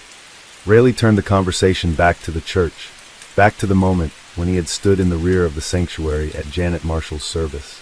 Several years before, when Janet's illness flared up, she had summoned her pastor to her hospital room and demanded to know what he was going to preach when she died. She had him actually write out a sermon and read it to her. Her death became the first occasion that I was not able to do something in an ordained way that I would have done, Raleigh remarked. Instead, he had slipped into the church at the last moment, hoping no one would see him, but knowing that everyone expected him to be there. There were some people who, I can't be sure of this, but there were some people who went out of their way because they didn't know what to say. But there were a whole lot more people who did. They just squeezed, hugged, kissed, slapped me on the back. They could feel my pain, he said, crying again. I wasn't able to conceal it. I wasn't trying to. I think everybody knew that I was there under a great price, just emotionally, to walk into that sanctuary. So there was a great combination of pain, but also a sense of joy that the community was there, and I felt its love. Did you feel a sense of shame? I asked. Raleigh looked at me sharply. He is, of course, alert to insinuation. I felt probably every emotion you could feel. But did you feel ashamed? I felt a great need to be forgiven, if that's what you're talking about. When he said this, it seemed to me as much of a concession as I was likely to get. We were still talking in generalities and metaphors, methodistically, as it were, but I had the feeling that we were nearing the truth, as much as I was likely to see of it. On the other hand, perhaps I was merely twisting his words, finding more meaning than was really there. I felt a great need to be reaccepted, Raleigh offered. As who you really are? This was a leap on my part. As who I really am, he agreed. As someone who never wants to lose being part of the community that the church represents. And having had that experience, do you feel now that if you... Here I searched for another word, but none would come. I'm going to use the word confess to whatever you are not talking about now, that they would forgive you? That's a pretty leading question. It's a hard question to ask. That really, that I wish you would ask it another way, Rayleigh said, because I'm not going to answer it like that. It's too much of a setup. I tried to think of another way to ask, but he cut me off. Let me just make a statement, he said. I was aware that night of the love that permeated the sanctuary, God's love, in their lives. God's love is both a judging love and a forgiving love. It's both a healing and a haunting love. And I experienced God's love in all 4 ways that night. Okay, and I think that's about the way I would say it. Before I left, Rayleigh wanted to know what I thought of him. I don't know what your impression is, and you don't have to give it to me, but I've been real honest with you today, he said. I admitted that I found myself relating to him, but I also said that I could not construct an innocent man out of his behavior. I recounted his misleading testimony to the police, his avoidance of the grand jury, his inexplicable actions on the night of Peggy's attack, and so on. I think you're a guilty person, I said. I hear what you're saying, he said. Here he was, reflecting my feelings, while I was accusing him of trying to murder his wife. I didn't know what to think. I appreciate your even responding to that, Rayleigh continued. I'm aware that nobody can sit down with all the facts that are supposedly known, and just make it all fit. That's a frustration that everyone has felt, including me. Confess, I urged him. It will haunt you forever. It will drive you crazy. I don't know if that's a word of advice, a backhanded comfort, or what, Rayleigh said. I am not guilty. I didn't do it. I don't feel tormented by the guilt of what I didn't do. It would be the next day before I understood some of what disturbed me about my conversation with Walker Rayleigh. There was, of course, the possibility of his innocence. If he was guilty of no more than infidelity, then what an awful fate for him to bear. How cruel of me to disbelieve him. But if he strangled Peggy and was going free, then what kind of person was he? I still didn't know. I had been struck, in a literary way, by the metaphorical parallels between Peggy's condition and that of her children, who were in a custody limbo, and that of the congregation, which was still stunned and bewildered, and that of the crime, which continued to be unsolved, and that of Walker, who was, as I pointed out to him, suspended between one life and another. Yes, yes, he said with an eager intensity that surprised me. Somebody asked me 3 or 4 months ago, how have you been? And I said I kind of feel like I'm in an emotional coma, in that I'm breathing, existing, and living, but at that point, this is while I was still in the hospital, like anybody in a coma, like Peggy and others. I hear people around me talking and making decisions that affect my life. And at this point I don't seem to have any control over those decisions. So I'm kind of in a fixed state. I guess you could say the same thing now. Perhaps it was the very eagerness with which he accepted this observation that chilled me. Because of course there was no real equivalence between Walker Rayleigh's tragedy and Peggy's. Soon after our interview, he left to start a new life in California. But Peggy's life would never start again. And what will become of the congregation he leaves behind? It is in many respects his congregation, much of it comprising people like me, who had felt let down by the churches of their youth, and who had been drawn back to faith by Rayleigh's radiant ministry. They shared a common belief in the goodness of Walker Rayleigh. Now they were having to consider whether what they had taken as good was actually evil, or worse, far worse, that they would never really know the truth, and for the rest of their lives they would be bewildered. The truth would never be known, charges would never be filed, Peggy would neither die nor live again, and Walker Rayleigh would never be revealed as either hero or villain, but instead would haunt them forever, asking, who am I? Case 3. It was the afternoon of September 21st, 2020. The officer in charge of the operation, a 22-year police veteran named Travis Edelman, stepped onto the front porch and rang the doorbell. A 77-year-old man opened the door wearing a gray polo shirt, blue jeans, and black dress shoes with white socks. Although he was 6 feet 3 inches tall and weighed 240 pounds, he appeared frail. His thinning hair, white with strands of gray, was brushed back over his head, and his brown eyes were sunken into his face. Mr. Glenn McCurley? Edelman asked. He didn't wait for an answer. You're under arrest. Please step outside and do it now. McCurley seemed bewildered. He turned and looked at his wife, Judy, who had appeared beside him, wearing a bathrobe and leaning on a cane. As the officers handcuffed McCurley, Judy told Edelman that her husband was sick with cancer, and that he was scheduled to see a doctor later that day. "Ma'am," said Edelman, "your husband has to come with us." McCurley had resided in West Fort Worth for nearly 50 years. He liked working with his hands and watching home improvement shows on television. Each week, he drove Judy to Walmart to buy groceries, and occasionally, they'd go to Polito's, a Mexican restaurant just a few minutes down the road. On Sundays, he and Judy worshipped at a nearby church.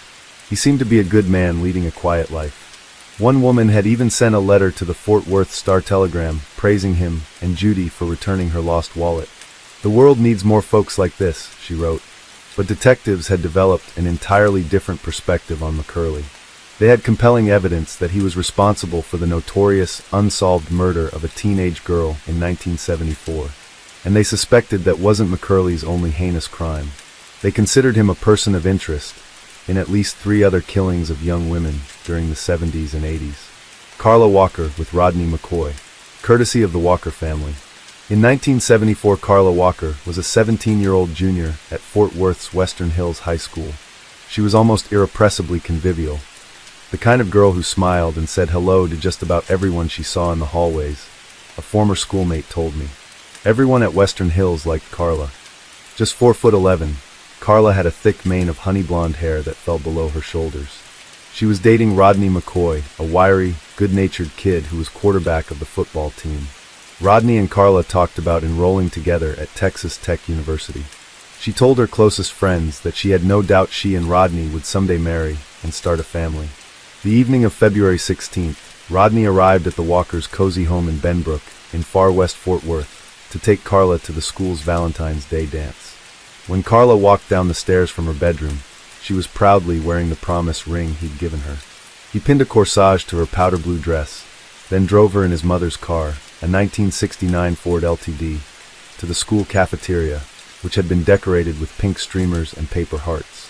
The evening's theme was love as a kaleidoscope, and throughout the night students danced to a live band called Hydra.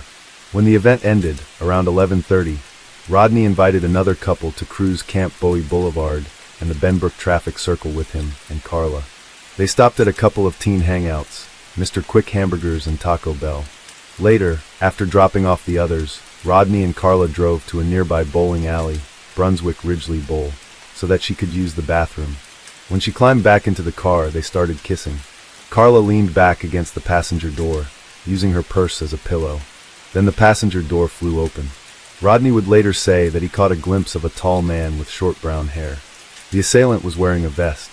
He began bludgeoning Rodney over the head with the butt of a pistol. At some point, the gun's magazine clip dislodged and fell to the parking lot. The man grabbed Carla. Rodney, barely conscious, heard him say, "You're coming with me, aren't you, sweetie?" "Rodney, go get my dad," Carla said. "Go get my dad." Rodney came to in the driver's seat sometime around 1 a.m. He sped to the Walkers' home, which was less than a mile away. He drove up over the curb onto the front lawn and slammed on the brakes. Carla's parents, Leighton and Doris, were still awake, playing dominoes in the dining room with relatives. Carla's little brother Jim, who was 12 years old, and her elder sister, Cindy, who was 18, were in the living room watching television. They heard someone banging at the front door and were stunned to see Rodney, blood dripping down his face. He was frantic. "Mr. Walker, they've got her," he shouted. "They're gonna hurt her bad." Leighton, a retired Air Force lieutenant colonel, grabbed his pistol and raced to the bowling alley. Doris dialed the operator on the family's rotary phone and asked to be connected to the police. Officers soon arrived at the scene. Searching the parking lot, they found Carla's purse along with the magazine clip that had been ejected from the assailant's weapon. Other cops drove the surrounding streets in squad cars, scanning for any sign of Carla. After the sun rose, more joined the hunt. Peering through binoculars, a few circled the city in helicopters. When classes resumed on Monday morning, detectives visited Western Hills High. They studied contact sheets of photos taken at the dance, looking for anyone who seemed out of place. They stopped kids in the hallways, asking if they knew anyone who would want to hurt Carla. In the early 70s, Fort Worth's population was roughly 400,000, less than half its size today. Local boosters promoted the city as a safe, family-oriented haven. "In our neighborhood, people didn't even lock their doors," Carla's sister, Cindy, told me. "I know this sounds strange, but we were so naive about crime back then that we simply couldn't imagine that Carla was dead." We figured that someone was going to drive by the house and drop Carla off, and we'd all move on from there. But on February 20th, 4 days after Carla's disappearance, 2 of the officers assigned to look for her were driving along a remote two-lane road near Benbrook Lake, about 5 miles southwest of the bowling alley. They spotted a culvert, a concrete tunnel built to let water flow beneath the road, and pulled over to peer inside. They saw a young woman lying on her back, her face and neck covered with scratches and deep bruises. It was Carla. Her blue dress was bloody and ripped in several places. Her bra was pushed up above her breasts, and her underwear and pantyhose were wadded up together at the entrance to the culvert. She had been strangled. Because there were no ligature marks around her neck, investigators believed that the killer had choked her using his hands. Carla's parents were asked to come to the hospital morgue to identify her. Jim went with them. Someone took Mom and Dad down the hall to look at her, and my mom started to scream, he told me. I had never heard anyone make a sound like that. It was like an animal sound that will stay with me for as long as I live. Police searching the culvert where Carla's body was found in 1974. Fort Worth Star-Telegram / the University of Texas at Arlington Special Collections. News of Carla's murder covered almost the entire front page of the Star-Telegram. Her funeral, which was held at the Western Hills Church of Christ, was attended by more than 1,250 mourners, far more than the small sanctuary could hold. As they walked past Carla's open casket, her friends were overcome with grief. They were also terrified. They stopped cruising up and down Camp Bowie Boulevard after school, and some would no longer leave their houses at night. Kathy O'Neill, the editor of the high school yearbook that year, babysat in the neighborhood. She had to call her parents the moment she arrived, to let them know she was safe. Others signed up for self-defense classes that were arranged by the Western Hills High PDA and taught by 2 men who held black belts in jiu-jitsu. Fort Worth officials formed a task force of detectives from area police departments. But the group didn't have much to investigate. No fingerprints had been identified on Carla's body or clothing. The blood on her dress had come from Rodney's head wounds. Traces of bodily fluid had been found, but the technology did not yet exist to identify a person from their DNA. In that era, there were no surveillance cameras in parking lots, no license plate readers on the sides of highways. We didn't even have computers in our police departments, Jim Minter, one of the task force detectives, told me. The group did set up a 24-hour telephone tip line. At the downtown police headquarters, officers sat behind metal desks, sipping lukewarm coffee, and listening to citizens pass on the names of men they believed had killed Carla. The detectives were told by various callers that Carla had been murdered by a pair of marijuana dealers, by a carnival worker at the Fort Worth Stock Show and Rodeo, and by a quiet young man who often bowled alone at the alley where Carla had been kidnapped. They heard stories about a boy who had supposedly gotten into an argument with Rodney at Mr. Quick Hamburger's the night before the dance. They also got a call from a man who wouldn't give his name. He claimed he knew the murderer, who he said hadn't meant to kill Carla and had only wanted to F her. The detectives also hired a hypnotist to try to draw more details out of Rodney, who suffered a head injury during the incident. But the most significant memory he managed to recall was that Carla's kidnapper had been wearing a brown or tan cowboy hat. When the hypnotist snapped his fingers and Rodney awoke, the boy burst into tears. A scared kid, all torn up inside, tormented that he didn't do enough to save his girlfriend, Minter recalled. During one meeting, the task force detectives did discuss another unsolved murder that had taken place on February 7, 1973, almost exactly a year before Carla's. That night, a young woman named Becky Martin didn't return home after attending a night class at Tarrant County Junior College's South Campus. Her body was found almost 7 weeks later. It was so decomposed that there was no way to determine the cause of death. The medical examiner said Martin could have been stabbed or strangled, or even shot through the stomach. But what most intrigued the detectives about Martin's murder was where her body had been found, in a culvert just outside the city limits. 2 dead girls in 2 culverts, a year apart. It just seemed too coincidental, said Minter. Although they said nothing publicly, the investigators began looking for a serial killer. By March, a month after Carla's killing, all the task force had to go on was one small lead. The detectives learned that the magazine clip found in the bowling alley parking lot belonged to a newer model .22 Ruger handgun. They asked the federal government's Bureau of Alcohol, Tobacco, and Firearms to provide them the names of anyone living in Fort Worth who had purchased that model. The ATF came up with a list of a couple dozen people, and the task force set out to interview each of them. One man on the list was a 31-year-old truck driver named Glenn McCurley. He was raised in West Texas, the eldest of 3 boys. His father, Glenn McCurley Sr., served with the Army in World War II and later became an insurance adjuster. According to one person who knew the family, Glenn Sr. was proud of his 2 younger sons, who were athletes and good students, but thought McCurley was undisciplined and a troublemaker. When McCurley was a teenager, his parents sent him to the Westview Boys' Home in southwestern Oklahoma. Westview, which is sponsored by the Churches of Christ, promotes itself as a place for those who are deprived due to sickness or death in their family, boys experiencing significant problems in living with their family, boys needing supervision, runaways or truants, delinquent boys, those who have violated the law but who are not in need of treatment or detention, and abandoned, abused or neglected boys. It's not clear why McCurley was sent to the home or precisely how long he was there, but his stay clearly wasn't transformative. By February 1961, he'd left Westview and was in Abilene, where he stole a car. Then he abandoned that car and stole another one. The State Highway Patrol began to pursue him and shot out one of his tires. He drove the vehicle onto a vacant lot and attempted to escape on foot, but was quickly captured. "Youth accused of auto theft here," was the headline in the next day's Abilene Reporter News. In court, McCurley pleaded guilty and received a 2-year sentence. He was released early, in the spring of 1962, when he was 19, and eventually moved to Midland, where he met a blonde high school student named Judy Watson. The daughter of an oil field worker, she was an earnest student and a member of the Business Education Club. According to someone who knew her, she was a good girl who hadn't dated much. McCurley captivated her. He was a big guy with close-cropped brown hair, dark brown eyes, Johnny Cash sideburns, and an endearing dimpled grin. On February 16, 1963, McCurley married Judy in a Baptist church. At the reception, a photographer snapped a picture of them cutting the cake. The young couple moved into a small rental home. McCurley eventually got a job as a truck driver for the U.S. Postal Service, with a route to the Dallas-Fort Worth area. Judy gave birth to 2 sons, Craig and Roddy. Then, in 1972, McCurley moved his young family to a neighborhood in West Fort Worth. McCurley and Judy enrolled their boys in the public elementary school, and they joined Ridgely West Baptist Church. McCurley got another truck driving job, hauling prefabricated slabs of concrete to construction sites. Judy worked at their church's daycare center. Parents at the center loved Judy. She was affectionate with the children, warm and motherly, one of the parents told me.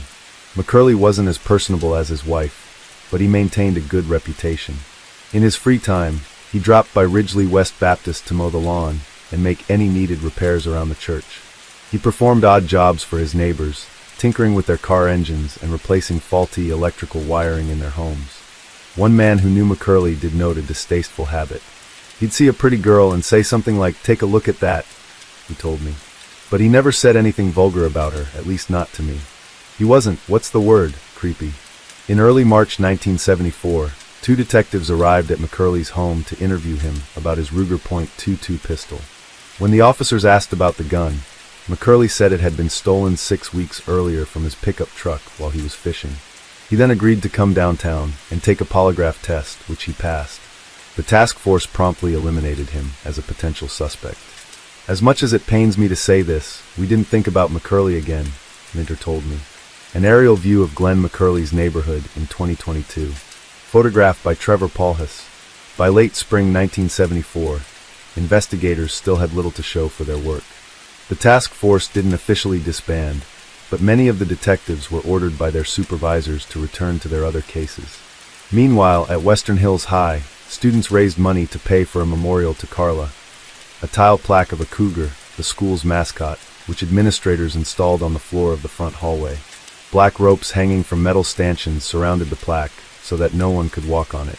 "We wanted to make sure Carla was never forgotten," Kenny Carnes-Myers, Carla's close friend since childhood, told me. "Our hope was to create a place where everyone could come and remember just what kind of special person Carla was." In the spring of 1975, those classmates graduated. By fall 1976, when Carla's little brother Jim arrived at Western Hills High for his freshman year, Carla's name wasn't mentioned in the hallways like it once was. Students chatted happily to one another as they walked past her memorial. Jim tried to avoid the plaque. A personable kid with thick brown hair that fell over his ears. He wanted to move on with his life. Still, there were times he would come across Carla's memorial and feel overwhelmed. Our family had been destroyed by Carla's murder, Jim told me. Every morning, my mom would slip back to her bathroom, stand in the shower without the water running and weep. I never saw my dad cry. He was a military man, you know. But for the first few years after Carla's murder, I didn't see him smile either. During those years, strangers would occasionally call the Walkers' house, many of them anonymously, claiming they had information about Carla's killer. Layton talked to all of them. He took notes and kept them in a metal box the size of a cigar box, said Jim. He wrote down names and addresses of potential suspects, and he drew circles on maps where he had been told the killer lived. He was not going to rest, he told me, until he knew Carla's killer was behind bars. When Jim turned 16 and got his driver's license, he began spending his free time helping his dad hunt for the killer. Sometimes, on the anniversary of Carla's death, he would prowl the parking lot of the Brunswick Ridgely Bowl, looking for anyone suspicious. Jim took boxing lessons at the Panther Boys Club, joined the high school's wrestling and football teams, and went on long runs through his neighborhood. I wanted to be ready in case I ever came across the killer, Jim said. My plan was to overpower him and take him someplace far away, maybe somewhere out in West Texas, where no one could hear him scream. Jim would occasionally jog down Vickery Boulevard, past a street called Mark's Place. On that street, in a small, tan, one-story house, lived Glenn McCurley and his family. Jim had no idea who the McCurleys were. He'd never even met the family's eldest son, Craig, who was 2 years behind him at Western Hills High. Who knows? Jim said. Maybe our families stood in the same line at the grocery store, or we pulled up to the same traffic light on Camp Bowie Boulevard, or we sat next to one another at Polito's. Every year, we had a big family garage sale, which brought out a lot of people in the neighborhood. I've always thought Glenn McCurley might have stopped at one of our garage sales. If the two had met, it's doubtful McCurley would have triggered any alarms. When he wasn't on the road for his job, McCurley built and sold picnic tables, barbecue pits, and firewood stands. He and Judy seemed to enjoy a healthy marriage. A man who was friends with Craig told me that Craig's dad never said or did anything that I thought was in any way inappropriate. To me, Mr. McCurley was just another dad in the neighborhood. A photo of Carla Walker and family, photographed by Trevor Paulhus. On February 19, 1977, almost precisely 3 years after Carla's body was found, someone came across the body of 25-year-old June Ward, a vocational nurse, lying next to a curb in South Fort Worth. Ward was naked except for a bra strap wrapped around her neck. She had been strangled and beaten over the head with what one reporter described as a sharp, heavy object. Detectives who had worked on the Carla Walker task force couldn't help but notice the similarities between the two crimes. And then, on July 9, 1980, the body of a 19-year-old woman named Denise Hoff, described in the newspapers as an unemployed drifter, was found a few feet from a creek bridge in southeast Fort Worth. She too had been strangled. 2.5 years later, in February 1983, the body of Christy Tower, a waitress at the famous Billy Bob's Texas nightclub in the Stockyards, was discovered in a field north of the city. Her hands were bound with electrical wire, and another wire was twisted around her neck. Like the other killings, the Tower case remained a mystery, though a few days after her murder, detectives received a curious bit of news. They learned that Tower's purse had been found in a dumpster behind Cheers, a bar on Camp Bowie Boulevard. Cheers was only half a mile from the Brunswick Ridgely Bowl parking lot, the place where Carla had been kidnapped in February 1974. City residents were getting more worried about the prospect of a serial killer, a fear that law enforcement officials said was unfounded. But such concerns grew when Catherine Davis, a 23-year-old aspiring model, went missing on September 9, 1984. Davis was found in a field in far south Fort Worth. About a month later, on October 19, Marilyn Hartman, a 29-year-old middle school teacher, was found gagged and strangled in her Fort Worth bedroom. A mere 3 days after that, Cindy Heller, a 23-year-old Texas Christian University graduate and former beauty pageant contestant, was last seen near Hullen Mall. She was later found strangled in a creek on the TCU campus. The tragedies kept piling up. On November 26th, Katherine Jackson, another local middle school teacher, was found naked in her bathtub with the water still running. She had been strangled with a cord. 2 weeks after Jackson's killing, Angela Ewart, a 21-year-old part-time model and programmer for an FM rock station, left her fiancé's house in southwest Fort Worth. The following day, her car was found abandoned by a highway in a southern part of the city, and her decomposed remains were eventually discovered in a field north of Fort Worth. And on the evening of December 22nd, just days before Christmas, 21-year-old Regina Grover was seen with her boyfriend walking out of the Keg, a restaurant on Camp Bowie. She was found the next day, strangled and drowned in a creek under a bridge in North Fort Worth. Her boyfriend, who was found in his bed at his apartment, had been bludgeoned to death. Fort Worth women, especially those living in the southwestern part of the city, were panicking. An editorialist in the Star-Telegram fanned more fear by declaring that the recent spate of murders was most likely being carried out by one or more extremely sick persons, consumed by a passion for killing, particularly for killing attractive young women. Local media reported on skyrocketing gun and mace sales. When the police department offered a free seminar on self-defense, more than 3,000 attended, most of them women. The police department formed another task force. "We're going to break this thing," Police Chief H.F. Hopkins promised. Detectives questioned every suspect, from ex-cons with long rap sheets to a freelance photographer. The investigation, though, was fruitless. The only welcome news was a lull in murders. The killer, if it was one killer, seemed to have retreated. Until February 24, 1986, when a passerby came across a woman's unclothed body, partially wrapped in a blanket, lying on a hillside near a park in central Fort Worth. She had been strangled, but the police couldn't identify her through the usual means, fingerprints or dental records. Nor did they receive any reports about a missing woman that might have provided a clue. Another year passed, and then another. And this time, it really did appear as if the killer had retreated for good. Short of someone showing up at the police department to confess, the detectives were unable to imagine solving any of the Fort Worth killings. But Carla Walker's little brother Jim had not given up. After graduating from Western Hills High, Jim had attended Sam Houston State University, where he read books on serial killers and took courses in abnormal psychology, so that he could better understand what he described as the criminal mind.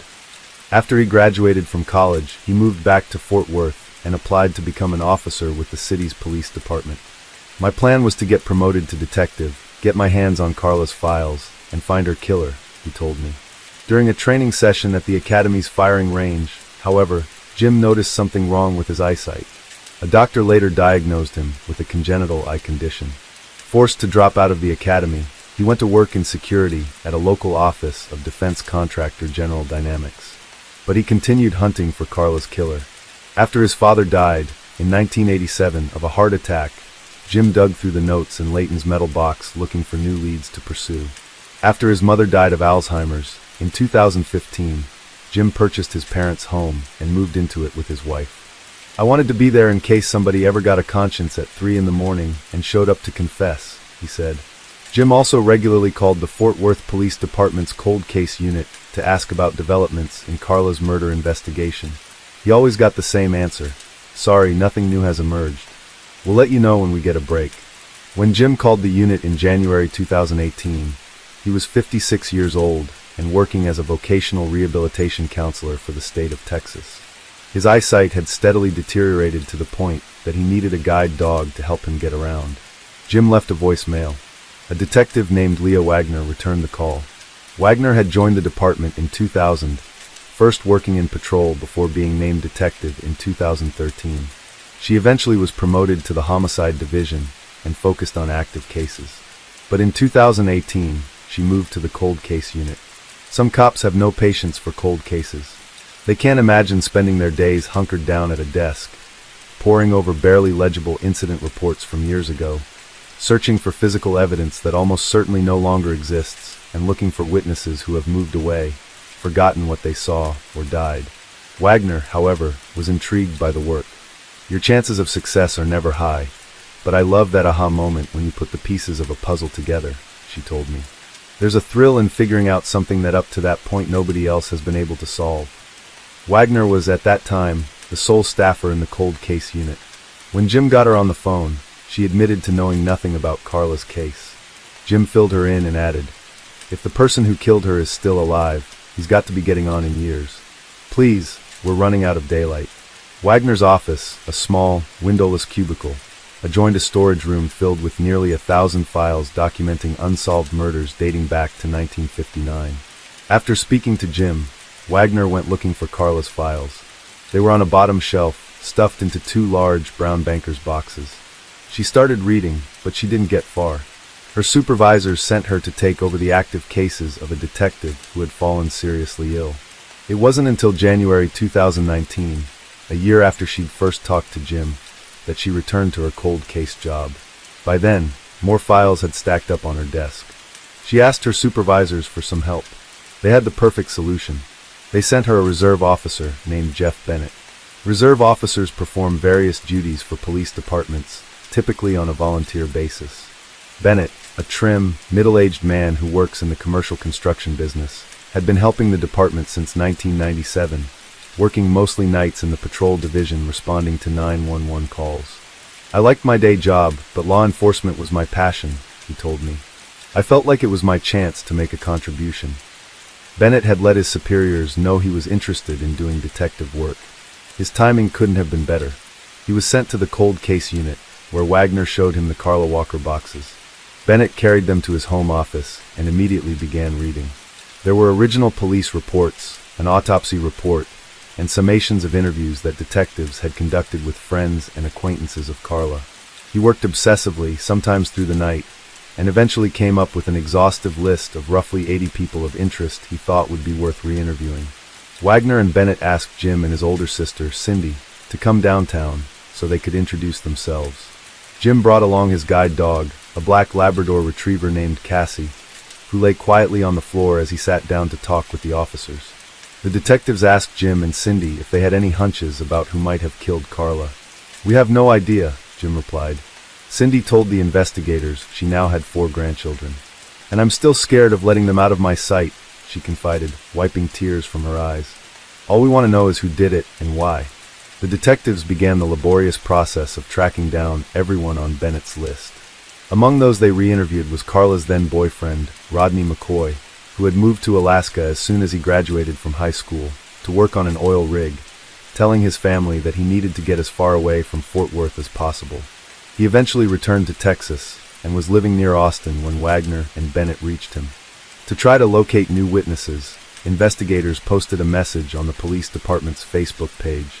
They got a couple dozen responses, including one from a woman who claimed that her ex-husband had grown up in the same neighborhood as Carla and had kept a stash of newspaper articles about her murder, which he occasionally reread. A likely sign, said the ex-wife, that he was responsible. No doubt to the ex-wife's disappointment, the ex-husband was able to prove he'd been out of town the weekend Carla was murdered. What the detectives needed was physical evidence, and the best physical evidence they could hope to find, of course, was the killer's DNA. Since Carla's death, the technology of DNA identification had not only been developed, but had progressed beyond anyone's expectations.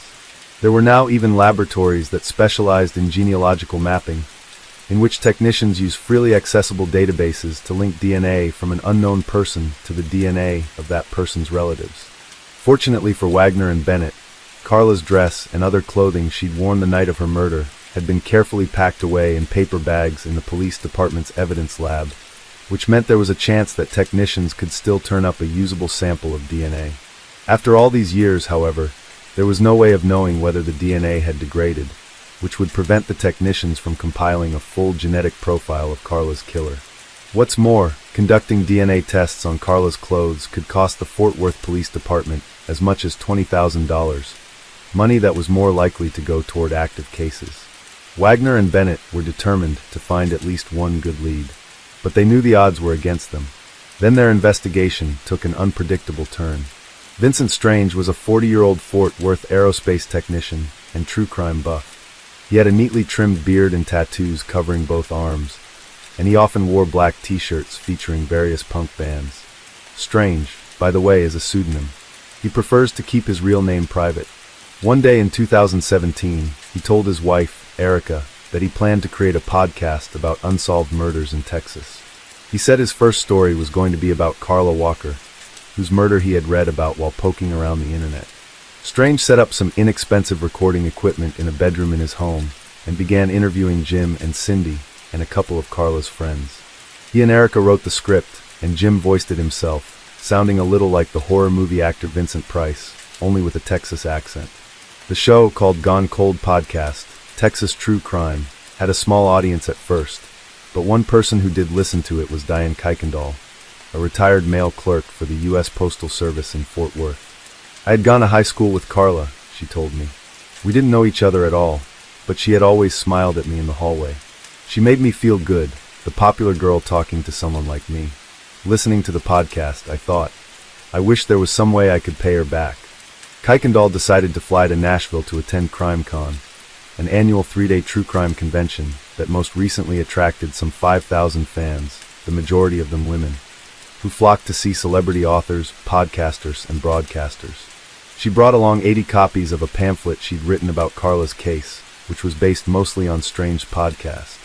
She paced the hallways of the Gaylord Opryland Resort and Convention Center, passing out the pamphlets to the likes of Dateline's Keith Morrison, Fox News' Nancy Grace, and Paul Holes, a retired homicide investigator who'd helped solve the Golden State Killer case, and who hosted a true crime show on NBC's Oxygen Network. I'm sure everyone thought I was one of those crazy true crime ladies, Kuykendall told me. Holes was intrigued by Carla's case, and in April 2019, his producers called Wagner and Bennett. Oxygen was willing to pay $18,000 to cover the cost of DNA testing on Carla's clothes. The detectives were thrilled. At a lab in California, technicians found some intact, untainted bodily fluid, not on Carla's dress, but on a barely visible stain on the strap of her bra. From that fluid, they were able to develop a full DNA profile, which they uploaded to CODIS, a nationwide law enforcement database that contains the DNA of millions of criminal offenders. CODIS, however, couldn't find a match. Holes and his producers contacted a Texas lab that also does genealogical mapping, but technicians there had no luck either. Holes devoted an episode of his television show to the failed hunt for Carla's killer, and that seemed to be that. But after the episode aired, Holes introduced Wagner and Bennett to David Middleman, CEO of Othram, a forensic DNA testing lab located in the Woodlands, just outside Houston. Middleman had spoken to Holes about Carla's case, and he was optimistic that his particular DNA identification method, a sophisticated technology that used genome sequencing, could find a match. Because so much of the DNA from Carla's bra strap had been used by the other laboratories in their tests, there was barely enough left to conduct a final analysis. The safe play for Wagner and Bennett would have been to store the DNA and wait for newer technology to emerge. But the detectives rolled the dice. They had their last sample from the bra strap shipped to Othram. The morning of July 4th, 2020, Middleman called Bennett. We've connected the DNA to a particular family tree, he said. The last name is McCurley. Bennett began leafing through his binders and took a deep breath. He asked Middleman if anyone in that McCurley family tree was named Glenn Samuel McCurley. Yes, said Middleman, there's a Glenn Samuel McCurley Sr., but he died in 1972, 2 years before Carla's murder. Was there a Glenn McCurley Jr.? Bennett asked. Middleman said he'd check. He hung up and called Bennett back later that day. There was indeed a Glenn Samuel McCurley Jr., and he'd been living in Fort Worth at the time of the killing. Bennett took another breath. Glenn McCurley Jr. was the truck driver who had told the police back in 1974 that his Ruger .22 had been stolen. Wagner and Bennett did a background check on McCurley, but there was little to learn. As far as they could tell, other than his 1961 criminal conviction for stealing a car when he was 18, he'd had no encounters with police. Over the years, he had maintained a good reputation in his neighborhood. In 1988, the McCurleys' eldest son, Craig, who was just 24, was hit and killed by a drunk driver. Neighbors came by the house with dinners for McCurley and Judy. Glenn was devastated Craig was gone. A person who knew the family told me. McCurley was no longer driving trucks full-time by then. He took on handyman jobs and did part-time maintenance work at a fitness club. Although he wasn't educated, I thought, in his own way, he was sort of brilliant, said a woman who worked there. He could fix anything, dryers, equipment, treadmills. When I asked if she had ever noticed McCurley eyeing any of the younger females who worked out at the club, she replied, never. McCurley also popped up every now and then on Judy's Facebook page. She clearly adored him. She once posted a photo of her husband at their 1963 wedding reception in Midland. On one of his birthdays, Judy posted another photo of him as a young man. To me, he still looks like this today, she declared. I hope you find out who killed Carla, Judy told the detectives. That girl needs to be remembered as someone who mattered. Wagner and Bennett decided to pay him a visit. They arrived unannounced at the McCurley's home. Judy and Glenn politely invited the detectives into the living room and chatted amiably.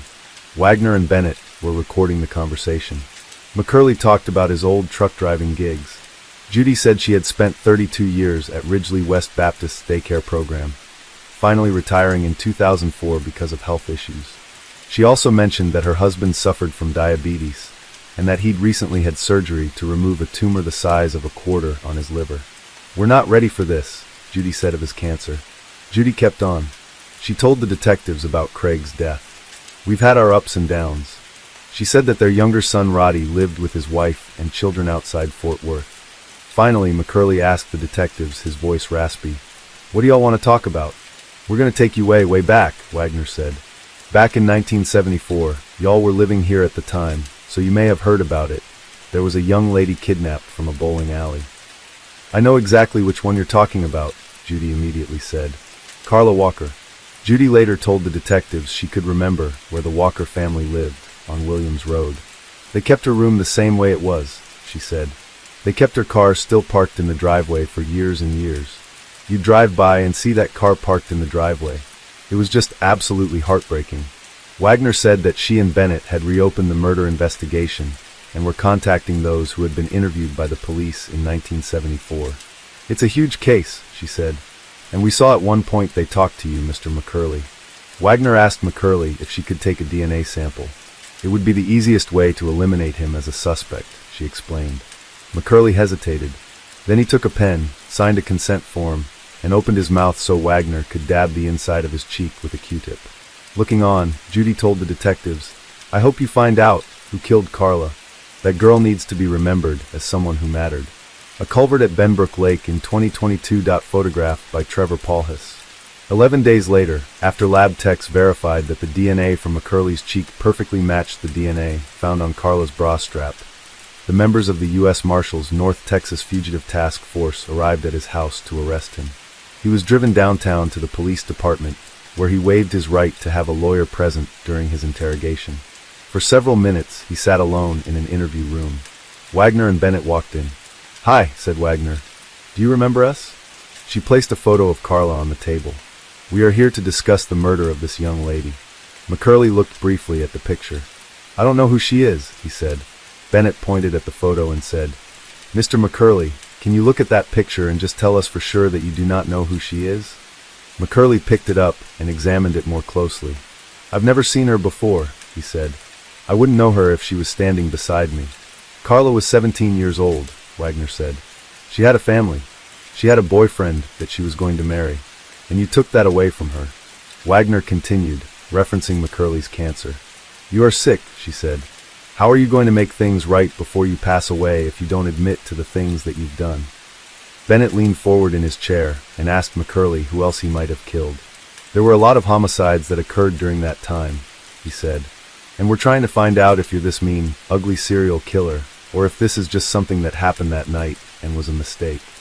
McCurley continued to deny he had ever met Carla. For more than an hour, he wouldn't budge.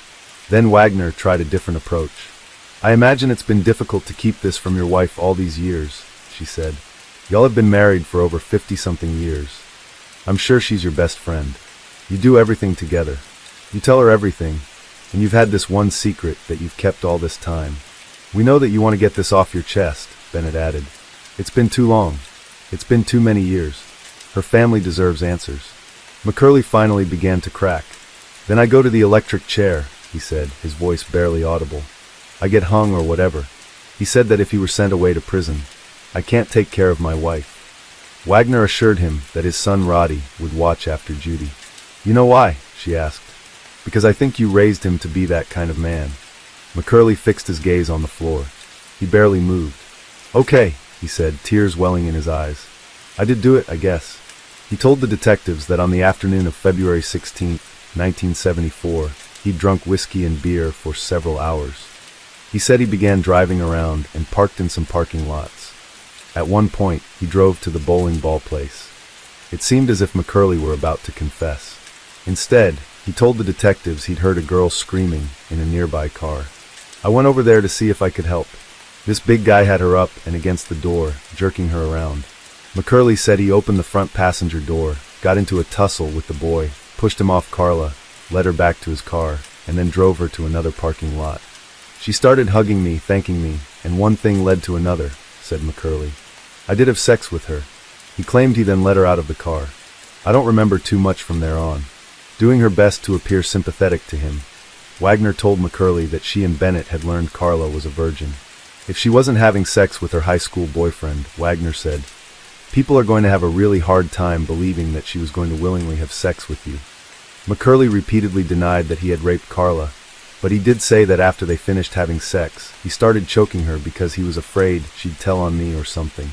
But he said Carla was still alive when he drove away. How do you know? Asked Wagner. Well, she was standing up by herself against the car, McCurley said. The more McCurley talked, the more confounding his claims became. For instance, he never mentioned Carla's body being stuffed into a culvert. He said he had left her next to a building near the Brunswick Ridgely Bowl, down toward the Mexican eating place down there at the red light.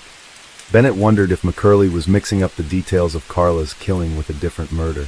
Is there another girl that you might have done this to as well? He asked. No, I only did one night, McCurley said. Are you sure? Pretty sure. Pretty sure, asked Bennett. How many times did this occur, Mr. McCurley? What killing people? He asked. Never. The next day, at a crowded news conference at the downtown Fort Worth Police Department, officials announced McCurley's arrest for Carla's murder. Wagner and Bennett were introduced, as was Jim Walker. Finally, after 46 years, 5 months, and 3 days, we have a name and a face, Walker said, exultant. After speaking to his court-appointed attorneys, McCurley pleaded not guilty. His attorneys argued in their court filings that the Othram Labs DNA test was flawed and that Wagner and Bennett had coerced McCurley into a false confession. The attorneys also portrayed McCurley as feeble and dying of cancer.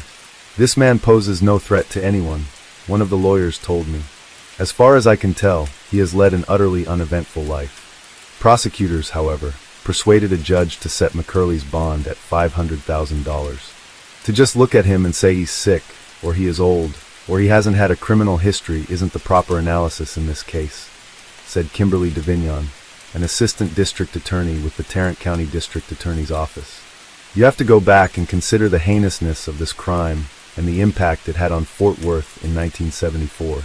In many ways, Fort Worth was never the same after Carla was killed.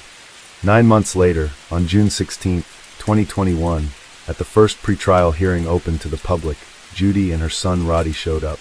They stood in the hallway, visibly discomfited. Jim was also there with his wife, Beverly. He asked Beverly to lead him over to Roddy. I'm Carla Walker's little brother, Jim said. Roddy struggled to respond. I'm sorry, he eventually replied, breaking into sobs. Jim wasn't sure what to do. For years, he had been thinking of ways he would exact revenge on his sister's killer, and now here he was, face to face with the killer's son, and he didn't feel a bit of anger. It's not your fault, Jim reassured him. Roddy continued to cry, and Jim found himself wrapping his arms around him. You are not responsible for the sins of your dad, Jim said. Your dad devastated your family, just like he devastated mine. The courtroom doors opened. Wearing a green jail-issued jumpsuit, McCurley was pushed into the courtroom in a wheelchair. He turned to the gallery, glanced briefly at his wife, and blew her a kiss. Judy was distraught. McCurley had been her loyal husband, or so she had thought, for nearly 60 years. When the actual trial got underway, a few months later, Carla's boyfriend Rodney testified about the night she vanished. Retired homicide detective Jim Minner took the stand to talk about the original investigation into Carla's murder, and Wagner and Bennett testified about their own police work.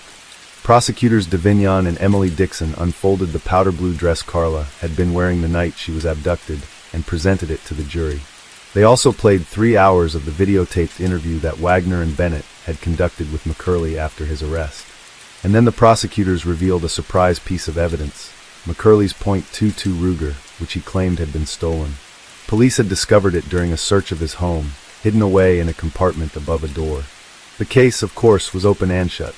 On the third day of the trial, McCurley changed his plea to guilty, and the judge quickly sentenced him to life in prison. Jim and Cindy were allowed to make witness impact statements. Jim elected to stand directly in front of McCurley. You've done this to other families, Jim said, and you need to confess and bring closure to these other victims' families.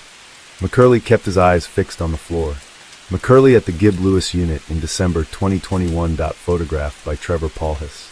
In the aftermath of the trial, there were still a lot of questions.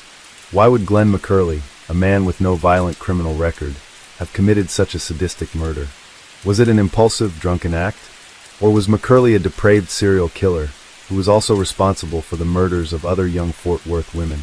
And if he was a serial killer, why did he suddenly stop in the mid-80s? Did he have a genuine change of heart?